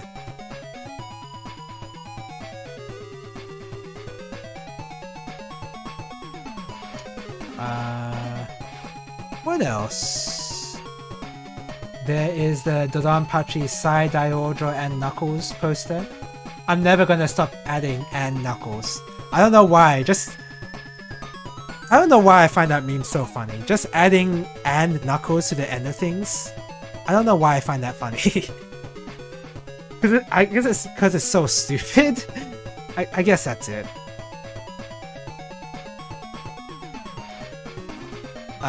Is this at another Mandarake? I think this is at another Mandarake. Here's a Metal Side model kit, which I wish I had gotten, but I knew there were so many model kits I could have bought. But I knew I just didn't have the space for it. The next time I go to Japan, I'm going to be buying so much stuff, man. I'll be so much more prepared. So yeah, that's the Metal Slug. Oh yeah, this is everyone's favorite franchise, Phantom Breaker. I don't even know what music is in this game. Even though, I mean, I like this beat 'em up a lot. This beat 'em up is pretty good, but I don't even remember the music. Oh yeah, this one in particular. This is the Metal Black soundtrack. I guess I should have gotten this one, but 3,800 was a bit too much. I got the Final Fantasy 4 one because it was 800. Don't buy too much. I know I would buy tons, but you have so much cool stuff. Yeah. You cannot believe the restraint I had to have in order to not buy so much model kits. There were so many cool model kits, man.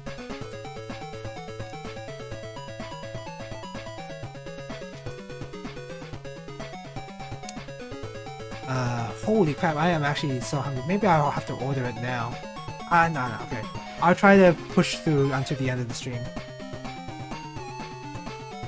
I can imagine the struggle, yeah. I think the worthwhile purchase I got would be the rectangular line scribers. I think I'm going to use those more than the pointy ones. So I didn't get the Metal Black soundtrack. That would have been cool. Here is Orisolin. This is going to be one of the stupidest things you've ever seen in your life. If you're even still here. Here's something to eat. I think I'll end the stream relatively soon, so I'll just do it after the stream. Take a look at the price of this Pocky and Rocky game. What's it called? What's the Japanese title called again? Kiki Kai Kai? 47,000 yen coins.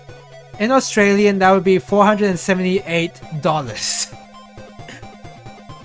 And this is the game that has a remake. So this was obviously way too much. I also see this Est Polos here, which is Lufia 1. I like Lufia 2 a lot. I'm gonna eventually stream that game. But Lufia 2 is... I like Lufia 2 a lot. $118, like way too much. Almost 300 euros here. Exactly. Way too much. Tiki Kai Kai, man. I mean, and I like Pocky and Rocky too, but no. I like Pocky and Rocky 1, not Pocky and Rocky 2, but I don't like it enough to spend that much money for it, and I don't even own the Super Famicom. I mean, that would be the more of a sticking point. So that was when they were still in Kyoto. So eventually we went to Nagoya and then to what was it called? It was Nagoya and then Nagano. I keep getting Nagoya and Nagano mixed up. So we went to Nagano to go visit the hot springs. You don't think it's actually worth it, but you're not a games connected. Yeah, me neither. I was not worth it by a long shot. Yeah, very cool trip. Yeah, being in Japan this was an awesome trip. So we went to Naga to go to some hot springs to, like, I was gonna say cool down, but the opposite of cool down. Hydrate? Yeah, thanks. Ooh. Been talking quite a bit. And in Nagano, we of course bathed, but then we also visited the Snow Monkey Park. We saw a bunch of cool monkeys. What was this guy doing? This guy was like... This is the Snow Monkey Park. This guy was just looking for lice. This wasn't as cool as the Deer Park. I thought the Deer Park was way cooler. But, I mean, this was also a nice experience as well, because these monkeys are really cute as well. Let's see if I have some good photos. Oh yeah, and the monkeys as well were bathing. They're wild animals. Yeah, these were wild animals, so you were not allowed to touch them at all. There was a sign saying that you're not allowed to touch these animals, which is fair enough. We saw some monkeys bathing as well. What the hell? What kind of video was that? Did I not take a... Oh, it must have been an accidental video. Oh yeah, here you go. This is not of them bathing, but like, this is like a monkey walking right next to the people as well. These are somehow wild animals just walking next to people. Like that part to me was the crazy experience to me. Whenever I saw wild animals like being right next to people, that's amazing to me.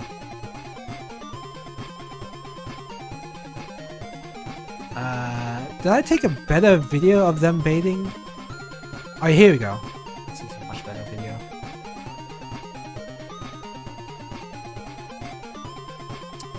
Come on. It's loading up the video.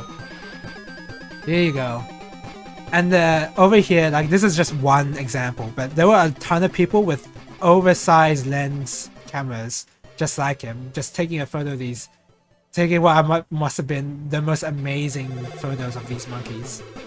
And yeah, the water here is hot as well. These guys are bathing. They're hot. They're taking a bath here. And I think there's a stream you can look up of the monkeys bathing here. They have a stream set up of the monkeys bathing. I don't know where it is, but I'm sure if you look it up you can find it. But yeah, this was pretty incredible. And it was really cold out as well. I had to put on some gloves as well. I was wearing 3 layers. I had to wear like thick gloves. It was really cold. So yeah, pretty awesome experience. This was a pretty awesome trip. Oh, this is well, okay. OneDrive is being a bit weird. It saved the photos a bit weird because we had to take a hike to the Snow Monkey Park, and this is just like one of the photos of the walk. And it was a really relaxing walk. I wouldn't even really call it a hike because it was mostly flat terrain, but the terrain was very slippery. I will say that, because there was like some parts of the road were like encased with ice, so it was actually kind of difficult to walk on because you kept slipping on stuff. And here's like a vertical picture of a monkey. Yeah, pretty awesome. I enjoyed the Nagano trip a lot. The Nagano trip was a lot of fun. Like I'd say Osaka would be the lower end of the trip. Tokyo is obviously high, Kyoto is really high, but And Nagano, this trip was also pretty high. But Osaka, I don't know. I wasn't a huge fan of Osaka. But then again, I don't think I explored all I could of Osaka. I definitely would want to go again. Don't get me wrong. Definitely would want to go again. Let's see. Oh yeah, and in some random cafe or store, I saw like a huge poster of the Monster Hunter monsters. I thought that was pretty cool. Let's see. And then that was basically all of Kyoto and Nagano. And then right after, we went back to Tokyo, and I went straight to Gundam Base Odaiba, Gundam Base Tokyo. We're not even done. This is the last week of our trip. We were in Tokyo. I went to Gundam Base Tokyo, which is in Odaiba. Got to see the Gundam Unicorn. And it was snowing. Oh yeah, it was... When I saw this, it was snowing out as well, which is all the white particles you can see here. It was snowing out. You might actually see a selfie of me if I keep scrolling to the left. But yeah, Diver City Tokyo Plaza. And at the topmost floor is one of the largest Gundam base ever, I think. Yeah, I don't want to dox myself. I mean, I guess I don't really mind showing my face, but I would prefer not to. So this is the inside of the... That red is glowing? I think it was, yeah. And every hour it actually transformed, but unfortunately I didn't see that. I wish I did, but apparently one of my family members, one of my cousins said that it transforms every hour, which I missed, unfortunately. But yeah, I think it was glowing, yeah. Pretty incredible experience. This is at the Gundam base annex. There was an annex Gundam base, and it had the Perfectibility Unicorn Gundam. It had a giant axe, and they show all this on display as well. And this is just the annex. This is not even in the Gundam base itself. Oh yeah, and this is just I found it funny that I found King of Fighters 15's merch here. Yeah, over here. I'm a pretty decent King of Fighters fan, so I thought this was pretty fun. For me anyway. Where are the photos of the Gundam base though? I want to bring those up.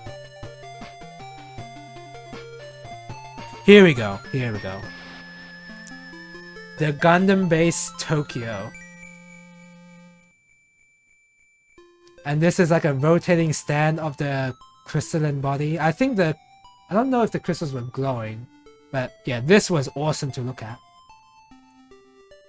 Up close. Oh no, they were glowing. They were glowing. Yeah, this was pretty incredible. Here's this Gundam Seed cast, everyone's favorite show, and the new kits as well of the new movie, the Mortal Justice and Rising Freedom. I didn't get them. I kind of wish I kind of wanted to get them, but I'll be honest, I'm not the biggest fan of the Seed suit designs, but that's just me. It would have been cool to get a kit like this, but nah, I decided to not get it. And then there's this Gundam base as well also had like a clothing section, and it had clothes of the main character's jackets. It had the Ashtar's jacket, and it had Amuro's bomber jacket as well that he wears in Zeta. Pretty awesome. And these cost 40,000 yen, which was it's not even that bad, I'll be honest. For clothes, that's expected for jackets such as these. I was heavily considering getting one of these as well. Oh, the music ended. Hold on, I need a change music. Let's get the Musha Alest.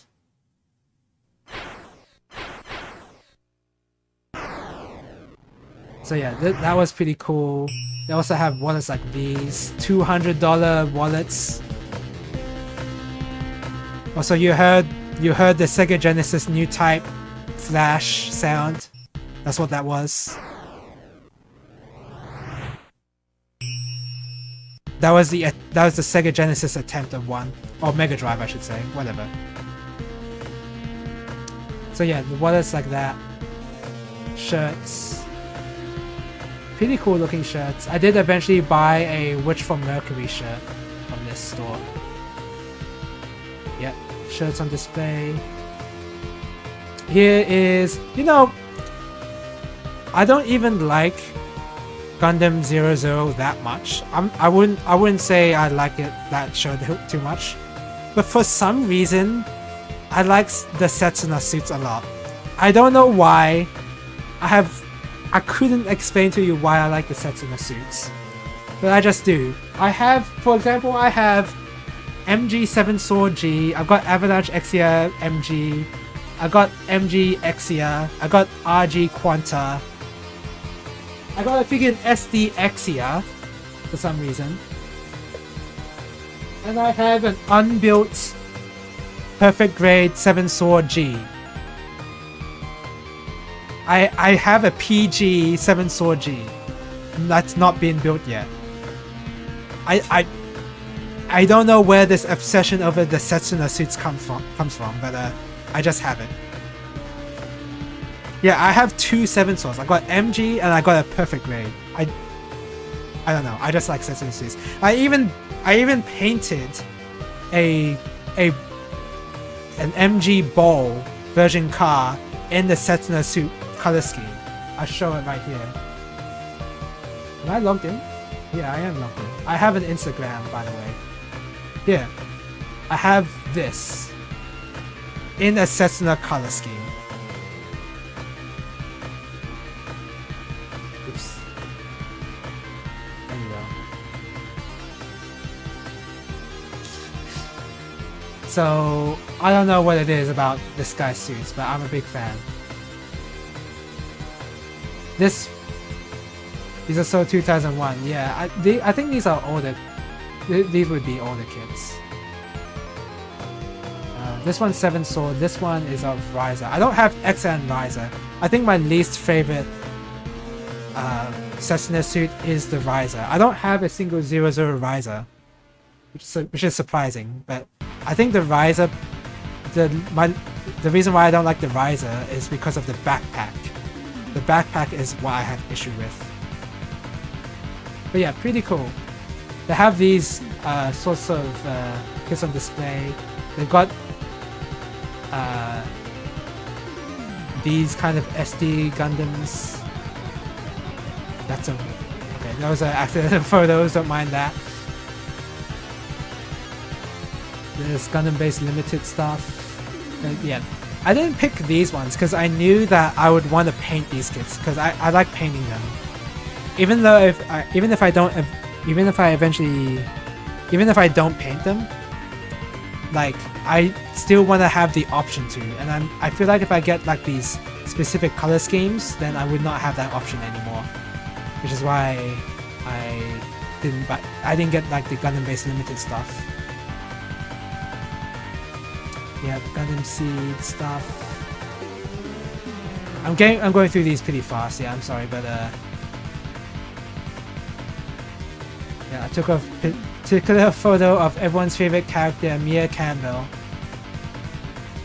Oh, this one was really cool. So there's actually LEDs glowing in this translucent plastic part here, and as well as a smoke cloud here as well, which is just cotton balls, you know. That's the effect they use. And this Gundam base had dioramas all around, like and they were displaying these just out in the open. And I think they even had Gundam Championship winners as displays in their store as well. But this one in particular looked really cool. Yeah, and there's like a huge display of these as well. Actually, really good timing that I'm playing the Musha Alest soundtrack over the Gundam base Tokyo stuff. Yeah, pretty cool dioramas of all the Gundam Seed stuff. This one looked awesome. I don't even know how you even start to build this? Like, where did, like, this was incredible. Do I have another angle of this? I don't. Oh, I have a super crap blurry photo of this. Sorry, but this one was also really good too. This one, you know, this one was incredible to me because, like, it's of course the famous last shooting pose, right? But no one, I've never seen the actual head being shot. It's usually just this pose, right? But this is the first time I've seen a diorama of the Zeong head as well, which is pretty. That was incredible to me. Yeah, Nightingales are pretty good design. I like the Nightingale as well, and this is the Hainu as well. Nightingale, in terms of Shah suits, I would say I like the Sazabi the most. Sazabi is classic. I don't like Sinanju. I really don't like the Sinanju. I don't know what it is about it, but I think the Sinanju is just a bit too... There's too much going on. I don't know. The Nightingale is really good too. Yeah, usually when you see last shooting poses, you usually see this, right? But you see Zeong's here. You're actually not too much into Gamta. That would make sense, because you build so many other models. Gunpla would be like, it's just like another series. It's just another series of models. Oh crap, ads. I guess I use the ads as a time to... This one's not even worth mentioning. You started out with Macross as a kid. I know a friend, Pitchy, who probably would know that. You built quite a few of these in the 80s. You know, I wasn't even born in the 80s. Yeah. These kits were very hard to come by in Germany. I can imagine. In the 80s? That'd be hard. That would be hard to get. But yeah, Germany is more like ships, cars, and tanks. Yeah, for sure. Yeah, they would definitely be. And I saw plenty of those kind of kits in Japan as well. But I totally get it. And planes as well, right? I'm sure you mean jets as well. Just more like military model stuff. Oh, this one I thought was pretty funny. Of a Harobo with the Sea Destiny wings as well. Well, it's just Destiny's wings. This one was pretty funny. You go up close to the Dutch border and there was a toy store that had the Macross kits. Right, awesome. This one I thought was pretty fun. I have, you know what, I have 2 of the Macross planes. I don't have the mechs, but I have the BF1 AGS Valkyrie. And I've got one more, which I haven't built yet. I'm in the process of building one of them, which is the Valkyrie. Let me see.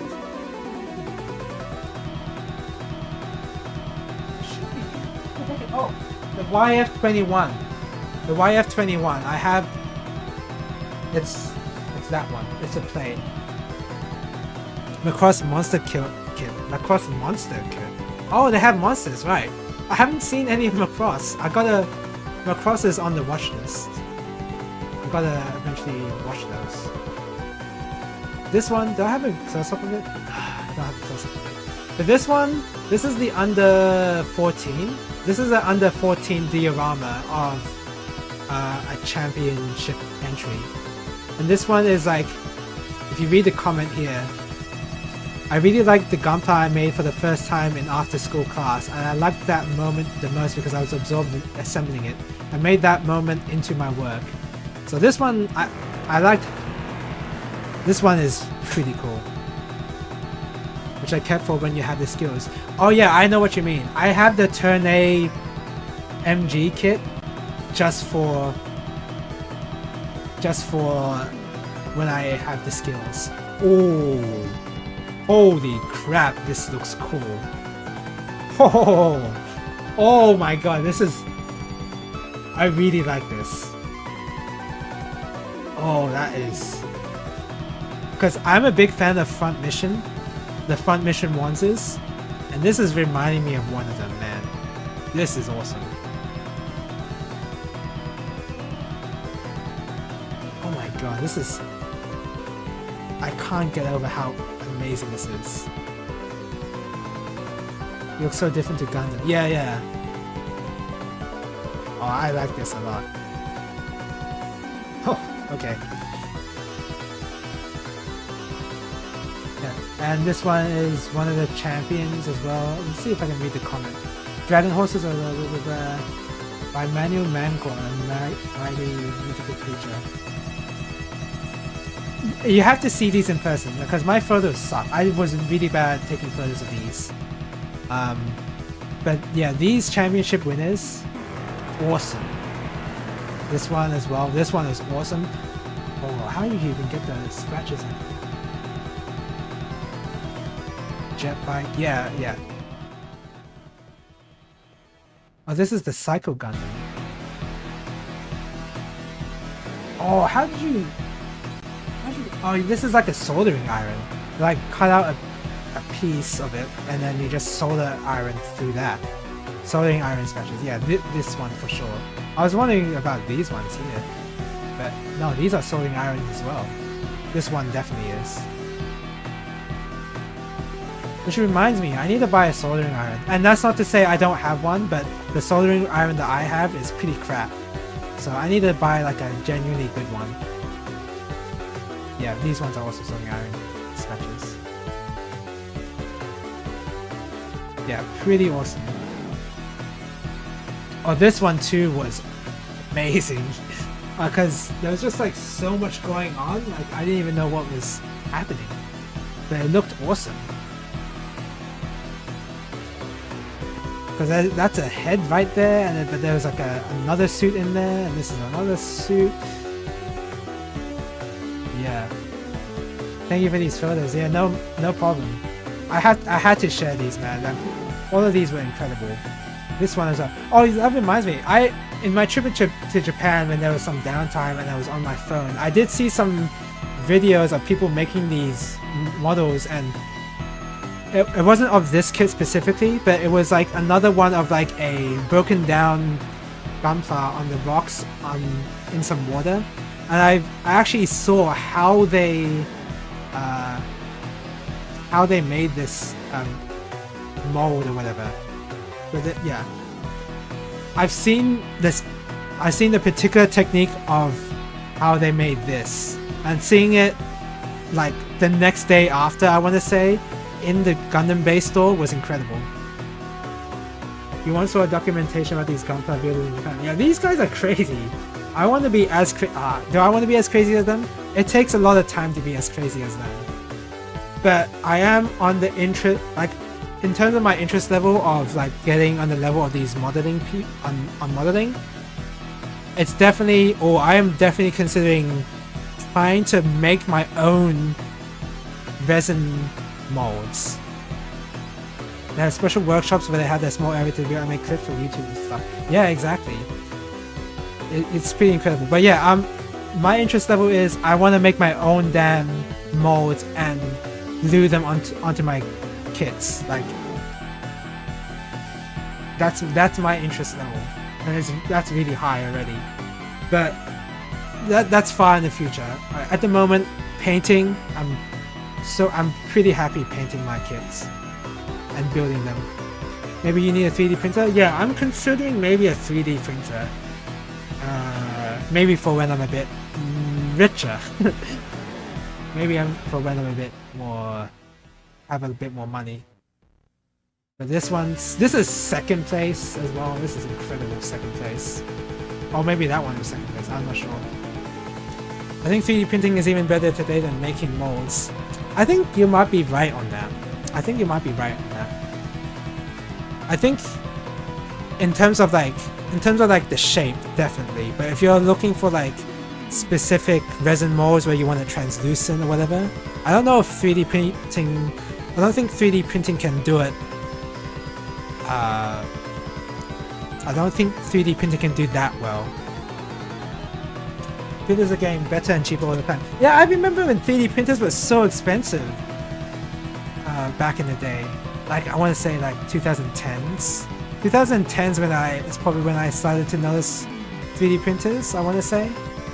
And they was absurdly expensive. Nowadays, they're actually obtainable. It's actually incredible because my mind is stuck in like around that era for some reason, and it's incredible to me to see 3D printers for that cheap. They're still a little pricey for me, but like, yeah, it's much cheaper than it was. This is third place.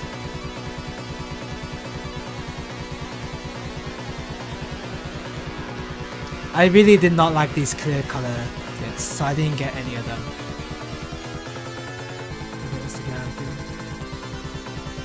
Ooh. Is that close up? Oh, so you can get it translucent. Oh.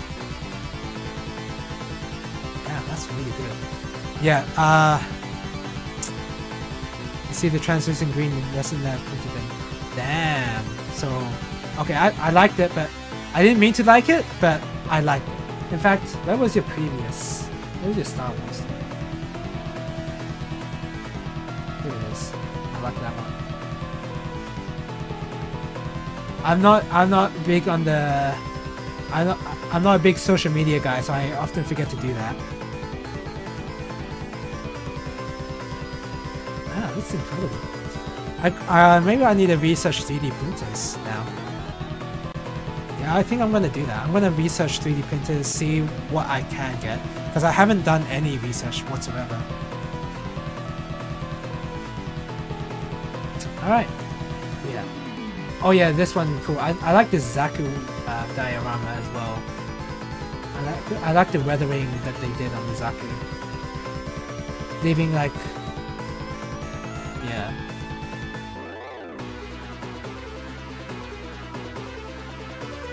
You have no room for a printer. Ah, I think I have room. It's just yeah. If you don't have room, then yeah, that would suck. Because I imagine a 3D printer is like a modeler's dream. And then this is like outside the Gundam base where I saw a Rhythm Heaven machine. This is the cursed Rhythm Tengoku arcade machine. I think that was all for the Gundam base stuff. So yeah, Gundam base Tokyo in Odaiba, incredible. If you go to Japan and you're even like a little bit interested in modeling, definitely worth a visit. Definitely worth a visit. Oh yeah, here you go. This is the unicorn statue nighttime. Incredible. Yeah, awesome.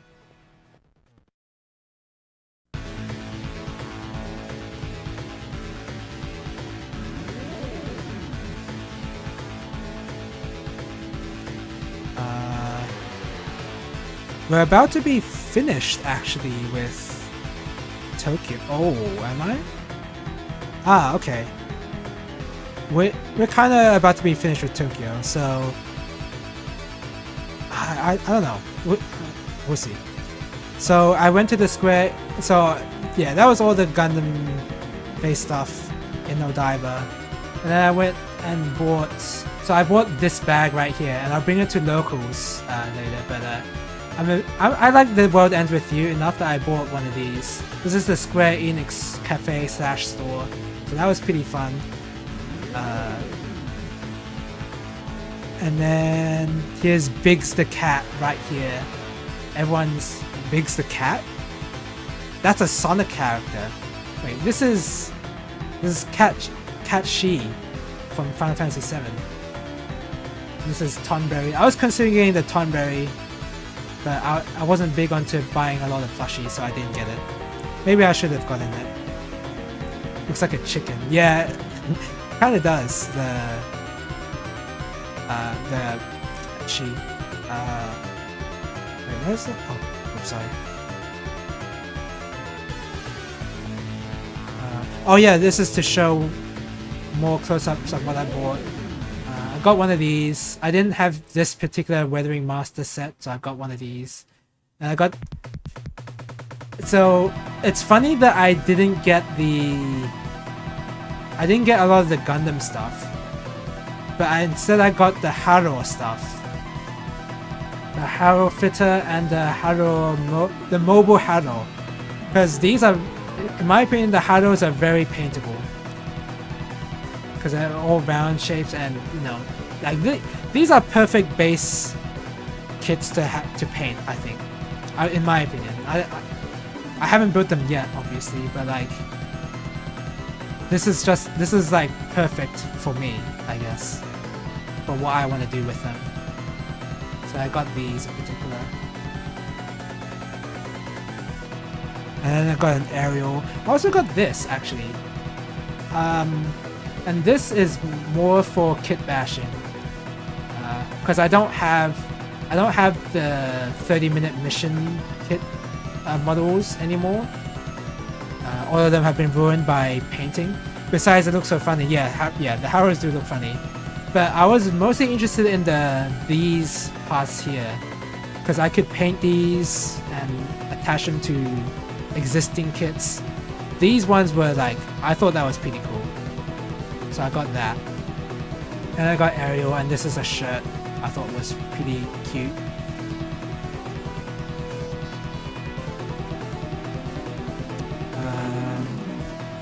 And then yeah, we went to, so this, and then codes for Gundams. Yeah, exactly. That's exactly what I wanted to use it for. And this is, you know, as an Australian, and as an Australian that hasn't gone outside their own state that much, this was the first time I've experienced snow. You had no idea those exist. Yeah, exactly. It was the first time I saw it.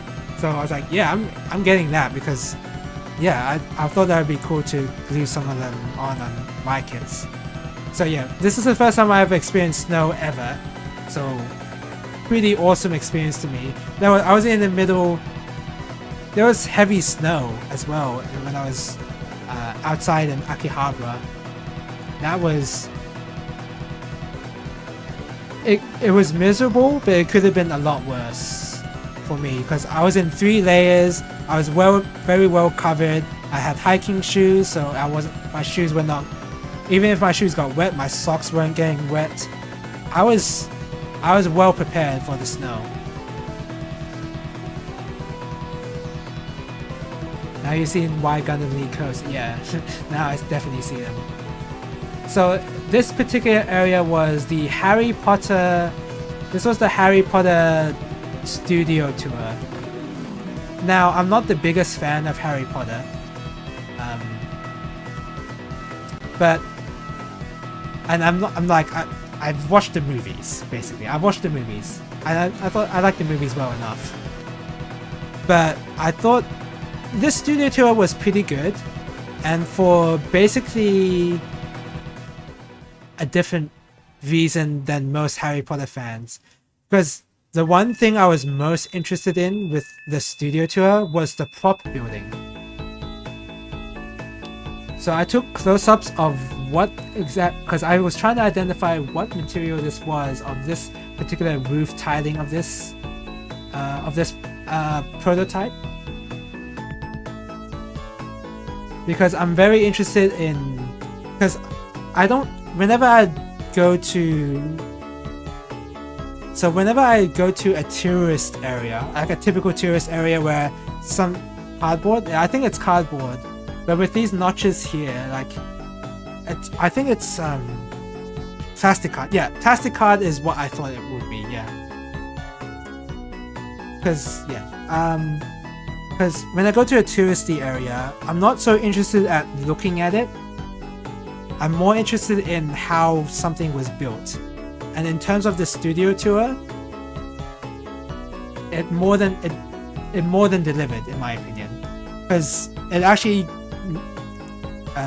the tour went into the processes of how the movies were made, in terms of the props, and of course the sound, the audio design, area was also really interesting as well.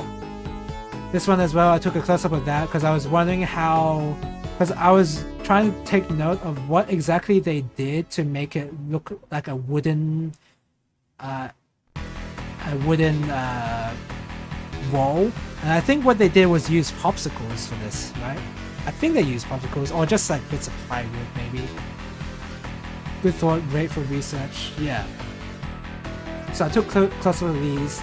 These ones, and by the way, this studio tour in terms of the prop making was extra interesting because these were actual props used for the film, and the films were made way before 3D printing, right? Like in the 2000s era. I have a ton of wooden coffee stirrers. Oh yeah, exactly. I've got popsicles as well. They're perfect for this kind of planking. Yeah, exactly. So when I see the creature designs, the creature models, they were before the era of 3D printing. I think they are, anyway. So I took close-ups of them because I was very interested in how they made them. Because they had to do the old school method of making molds for them. Because, yeah, 3D printing would not have been... Because it was around the 2000s. The technology was not there yet. So that was extra interesting to me. That added another layer of interest for the studio tour for me. And then here as well, I was wondering what this piece was. Because it almost looks like... I don't even know what this piece is. It almost looks like it's from another... It's like... I don't even know. I couldn't even guess to what this is. Like, I am not very well... I'm not very knowledgeable when it comes to prop making in movies. And I want to become more knowledgeable. This is my way of becoming more knowledgeable. Piece of tube, maybe? Yeah, I was thinking that, but yeah, I was wondering what this could exactly be. But yeah, I want to become more knowledgeable because this is very interesting to me. Carved in grooves. Yeah, probably. They probably did carve it. Very roughly too. And then here, I think this is just cardboard with pieces of paper that they stuck on top. This is like the prototyping part. This is what they use to get like an idea of what a building looks like. I went through pretty fast, but yeah, pretty cool.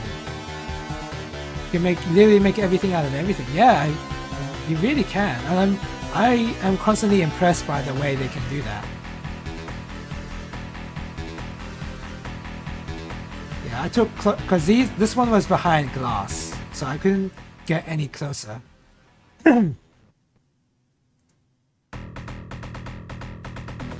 Here's some chairs there.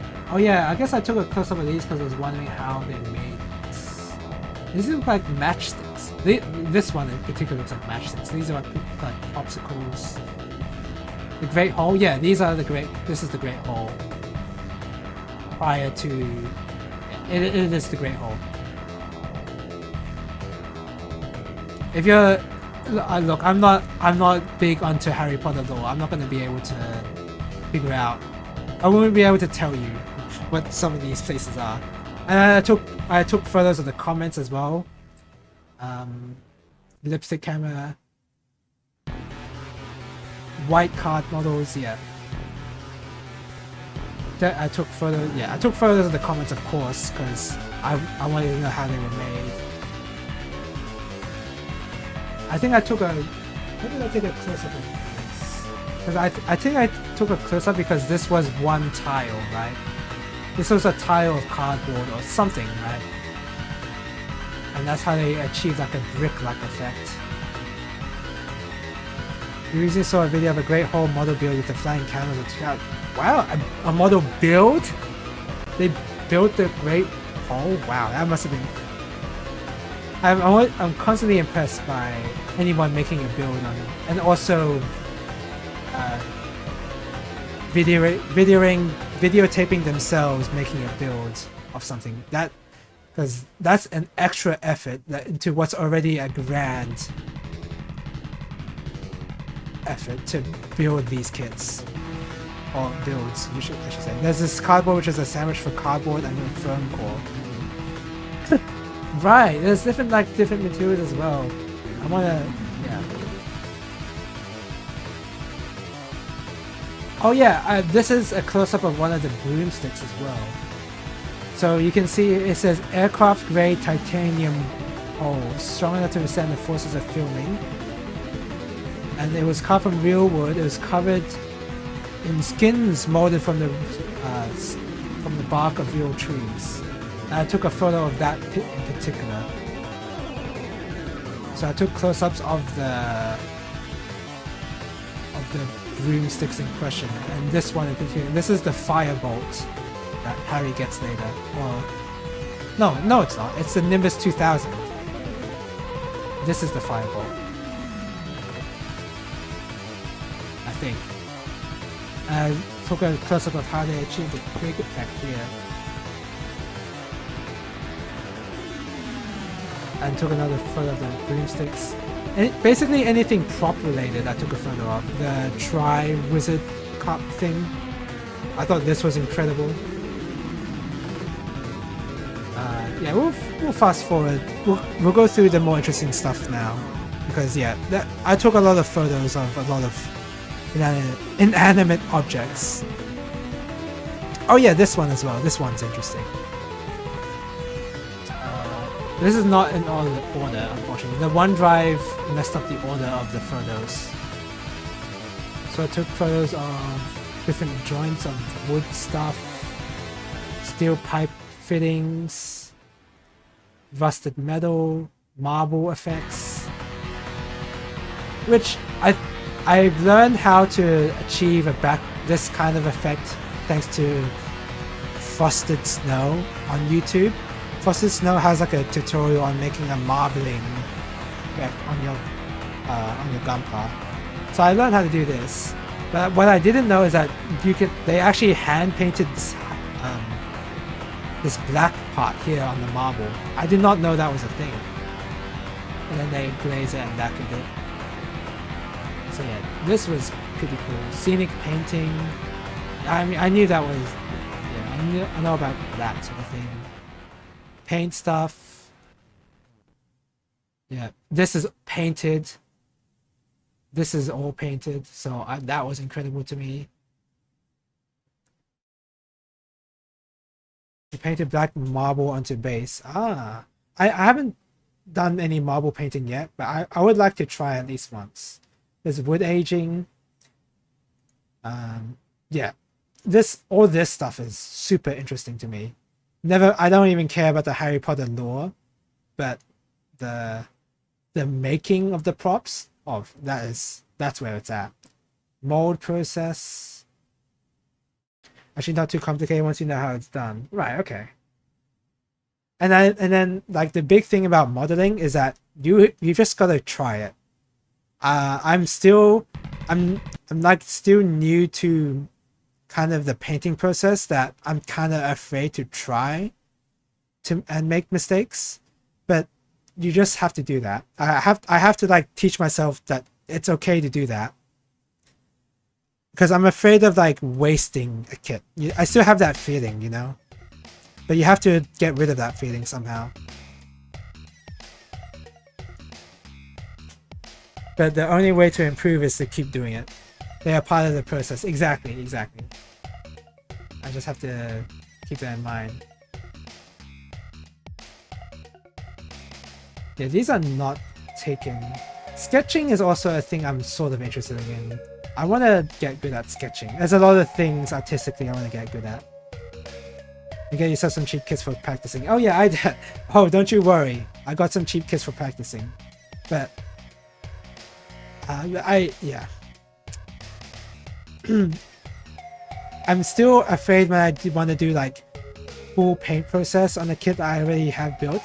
I'm still a little afraid of painting that, but yeah, you know.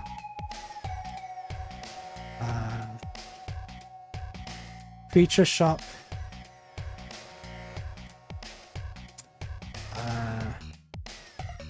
But I want to like. I mean, this is interesting. I'm going through this pretty fast because I'm starting to get a little tired, and this is near the end of the trip. So.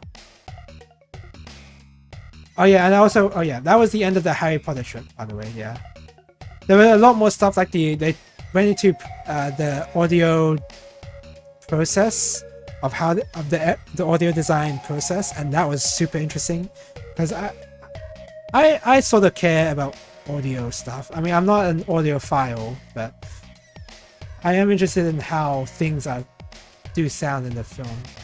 The soundtracks are important to a film, so I did pay attention to that.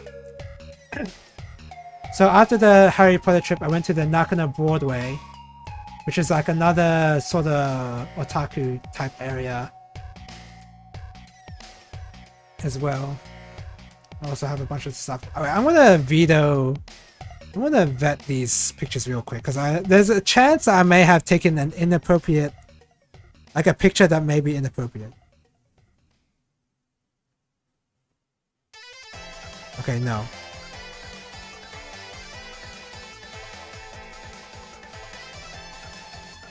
There's some Kamen Rider coins. Kamen Rider. This is all Kamen Rider stuff. I was considering getting this, but then I saw there were $3,500 yen coins. I was like, eh. I'll leave the Kamen Rider stuff for the next time. Zuntata. Zuntata's this is the OST section.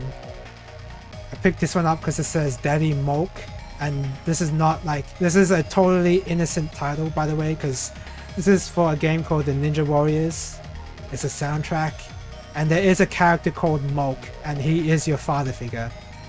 So that's completely innocent title, which I could not believe the first time I saw that, but apparently it is.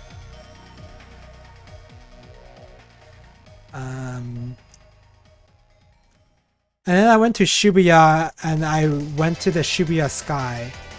I couldn't, but this was part of the family trip, so I went to Shibuya with family, and I didn't have enough time to explore Shibuya because as like a fan of The World Ends With You, I wanted to explore, but I didn't have the time to.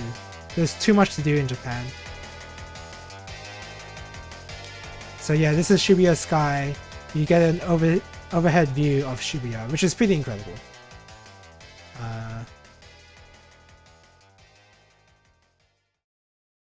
Okay, what else? Oh yeah, some front mission kits. I bought the top one, the Gust. I bought that one as well.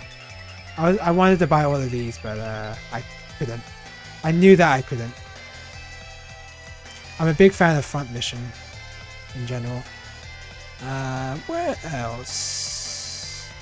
Oh yeah, I went to a place called the Mikado Takadono Baba, which was like an arcade, which is another game center, and it had lots of cool machines like this Darius Burst, Another Chronicles, this extra wide arcade cabinet. And I talked about how on the previous stream, I think, if you're single player, you do not want to play on the complete left over here, because I was here, but sometimes you need to play over here, and then you have to look really far.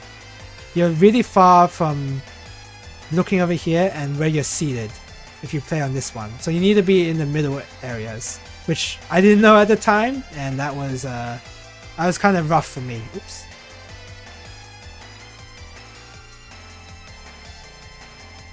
So yeah, that was pretty cool.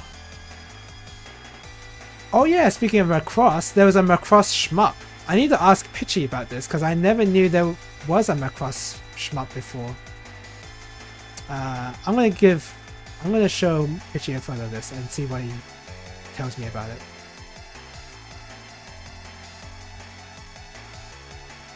What else?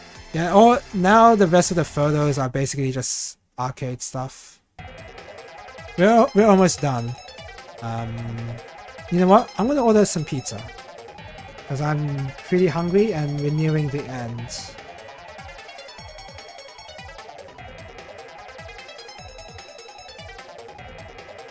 Hold on. Sorry that I'm using the time to do this, but I am absurdly hungry. Now I have to get some food.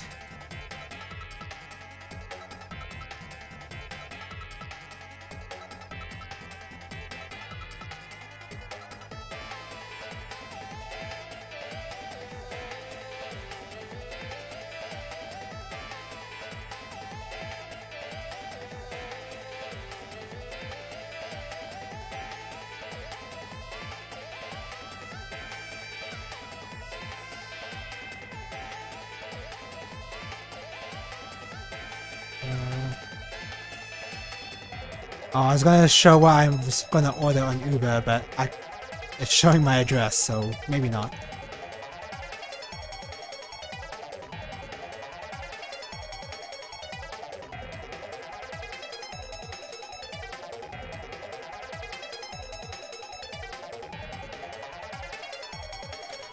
I'll get myself a meat lovers and a bunch of snacks.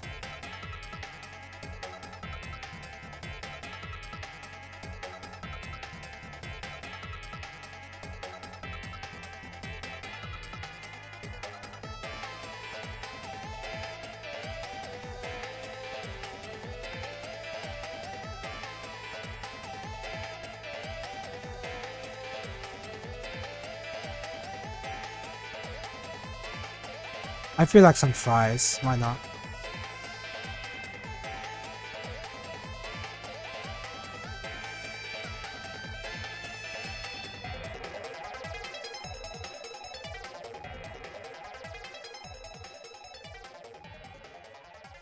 Okay, ordered some food. Okay, where did we last leave off?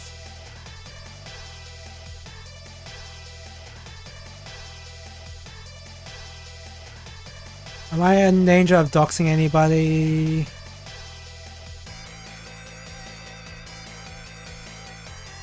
No. Okay.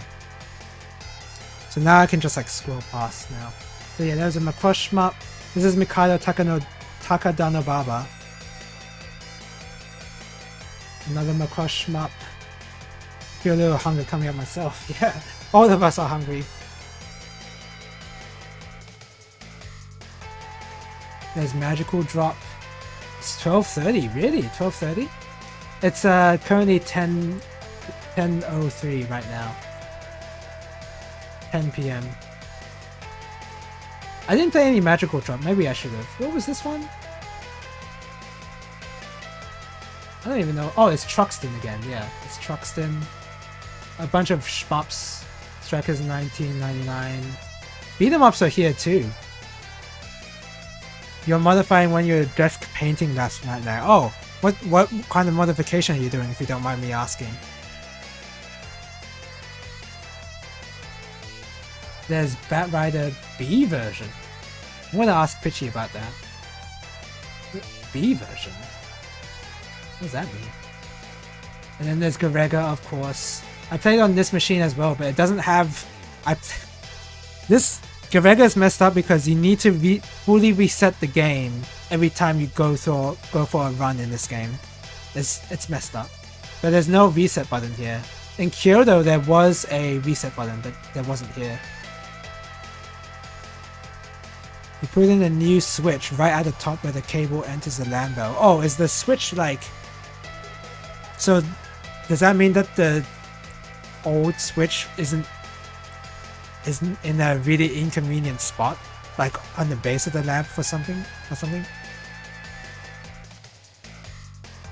Putting it at the top sounds really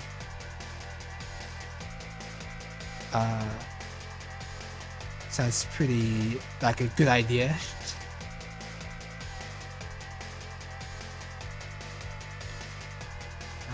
Up here, this is the lamp. Oh, is this the switch? Okay. Or is this the lamp? This could be the lamp and I wouldn't even know. Okay. The original switch is down at the bottom of the cable exits the frame. Ooh, yeah, that's Having it up here is way better. Yeah, okay. Fair enough. Fair enough. So yeah, I played some Greg. I didn't know what this was. EX? No idea what that was. But I took a photo of it all the same. Raiden. Mikado is well known for Raiden. There's a Mikado Raiden. There's the brown one.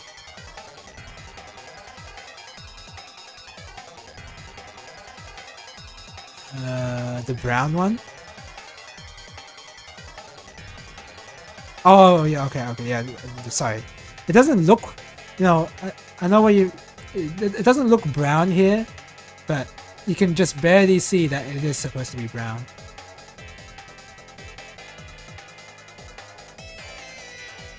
The brown lamp belt actually a plastic flower pot was just a try. I changed it back to the original white one. Ah, okay. I gotta get more lights because I only have one LED lamp. I need to get one more lamp. Having one is not enough. There's Cobra the Arcade. Didn't play it. Maybe I should have. Starblade. This one was weird. Did I take a photo of it? No, I didn't. Starblade was weird because it was really old. 1991. It's a 1991 rail shooter. Pretty cool. These lamps are cheap ones from IKEA. Yeah. I don't even care. I just need to get a lamp, honestly.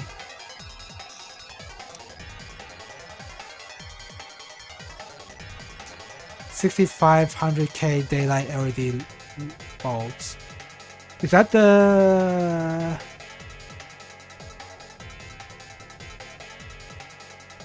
So that would be 2 white, right? Because I know that number is referring to the temperature of the light, or not technically not the temperature, but the color temperature. That is the light temperature of daylight. Right, okay. I guess I should keep that number in mind then, because that's what you want. Here's Virtual On. I played this, you know, I played this on controller and I didn't understand the controls, but playing Virtual on stick like this, I actually completely understood the controls. Somehow it's much more intuitive like this. Darius, ultra widescreen. Ninja Warriors, ultra widescreen. I don't even know what that was. Metal Hawk. There's Cotton right there. I took a photo of every Cotton poster I could find. More shmups.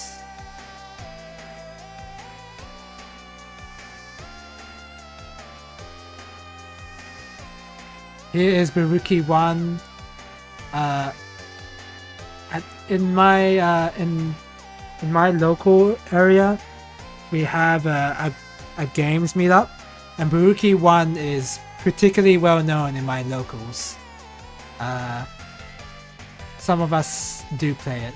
A lot of people like this game. I'm not a big fan of it, I'll be honest. Maybe that's blasphemy to them, but yeah. The silver one is not in service anymore.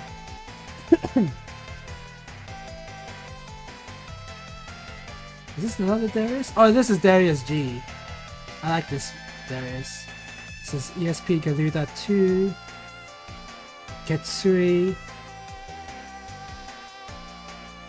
I'm not even sure what this is. Pop Twinbee? I don't even know. Oh, Parodius. That was Parodius. This is Raiden Mikado edition, which I didn't get because this was Switch. Oh, look at that. They got the YouTube play icon. Yeah, Mikado remix. Yeah, this was pretty awesome that they had this on display. There's Michael Jackson Moonwalker, which is pretty funny. There's an old IKEA lamp with daylight fluorescent bulb, but they don't produce the daylight bulbs anymore, so you have to find something new. Ah. You had to replace the bulb. Yeah, that does sound a little annoying, huh? A lot of, you know, with IKEA, I did look up like last shelves that I wanted from IKEA, and apparently the best one is not even being made anymore, and you can't get it in Australia. It was the one that every modeler got or something, and it's really cheap, but you can't get it in Australia anymore. forget exactly what it's called. But now all the glass cabinets we do have are really expensive.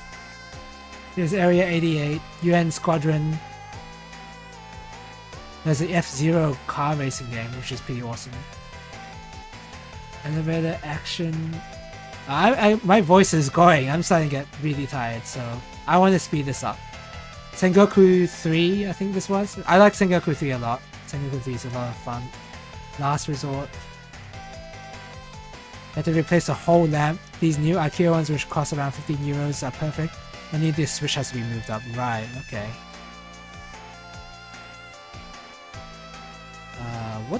This is a crap photo. Holy crap. I did not know I could take a photo as bad as that. What is this? Giga Wing. Giga Wing's a well-known shmup. Yeah, sorry if I'm going through this pretty fast, but basically all I took were photos of shmups. Psycho. Uh-oh! That's me! Playing against somebody else on the other side of the machine! I don't mind. I don't mind showing my face. I just don't like having a face cam. That's the issue.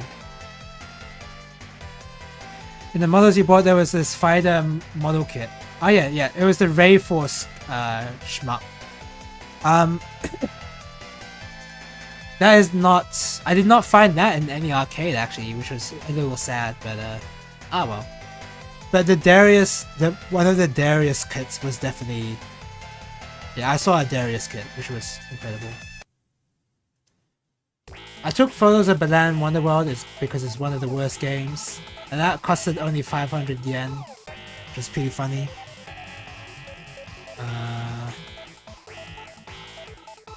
Was there anything else I wanted to show?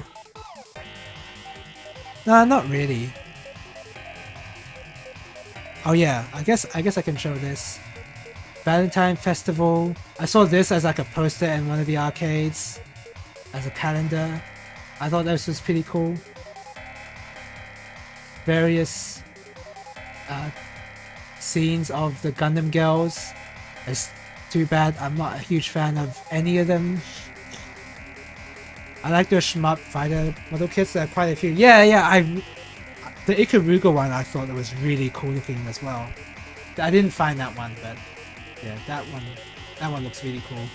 This one's a Puyo character, Carbuncle, saying, and this guy's gimmick is that he says goo goo goo goo goo a lot. And this is a crane machine. I could not get him even after, I want to say, like 10 tries. So that was 1,000 yen wasted. Same with this one. I wanted to get this one, couldn't get it. And then I got this shmup as well, which is the Donpachi Daiojo. Wanted to get that for a long time, and I did get it. Marble Tofu. I loved this marble tofu. I should have eaten more marble tofu than I did. But I found this in like a Chinese restaurant. And it was really good. I liked it a lot. And this is fake shark fin soup. Unfortunately, I think I did have real shark fin soup a long time ago. I could tell this was fake. So it was good it was just fake. But, no. This one, not the juiciest shrimp dumpling I've ever had, but it was still pretty good. Don't know why I took a photo of these girls, Side-Eye Ojo, but I did. Oh, these are actual arcade boards, yeah. I was thinking of getting them, but they were really expensive, so I was like, never mind. They're really expensive. Oh yeah, I took photos of Tuhu stuff as well. The Silver Space Fighter kit from... No, I haven't actually. Have I? I don't believe I have.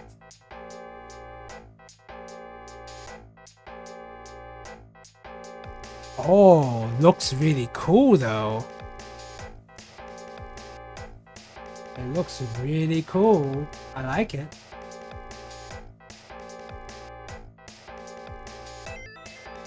I like it. Looks nice. I want it now.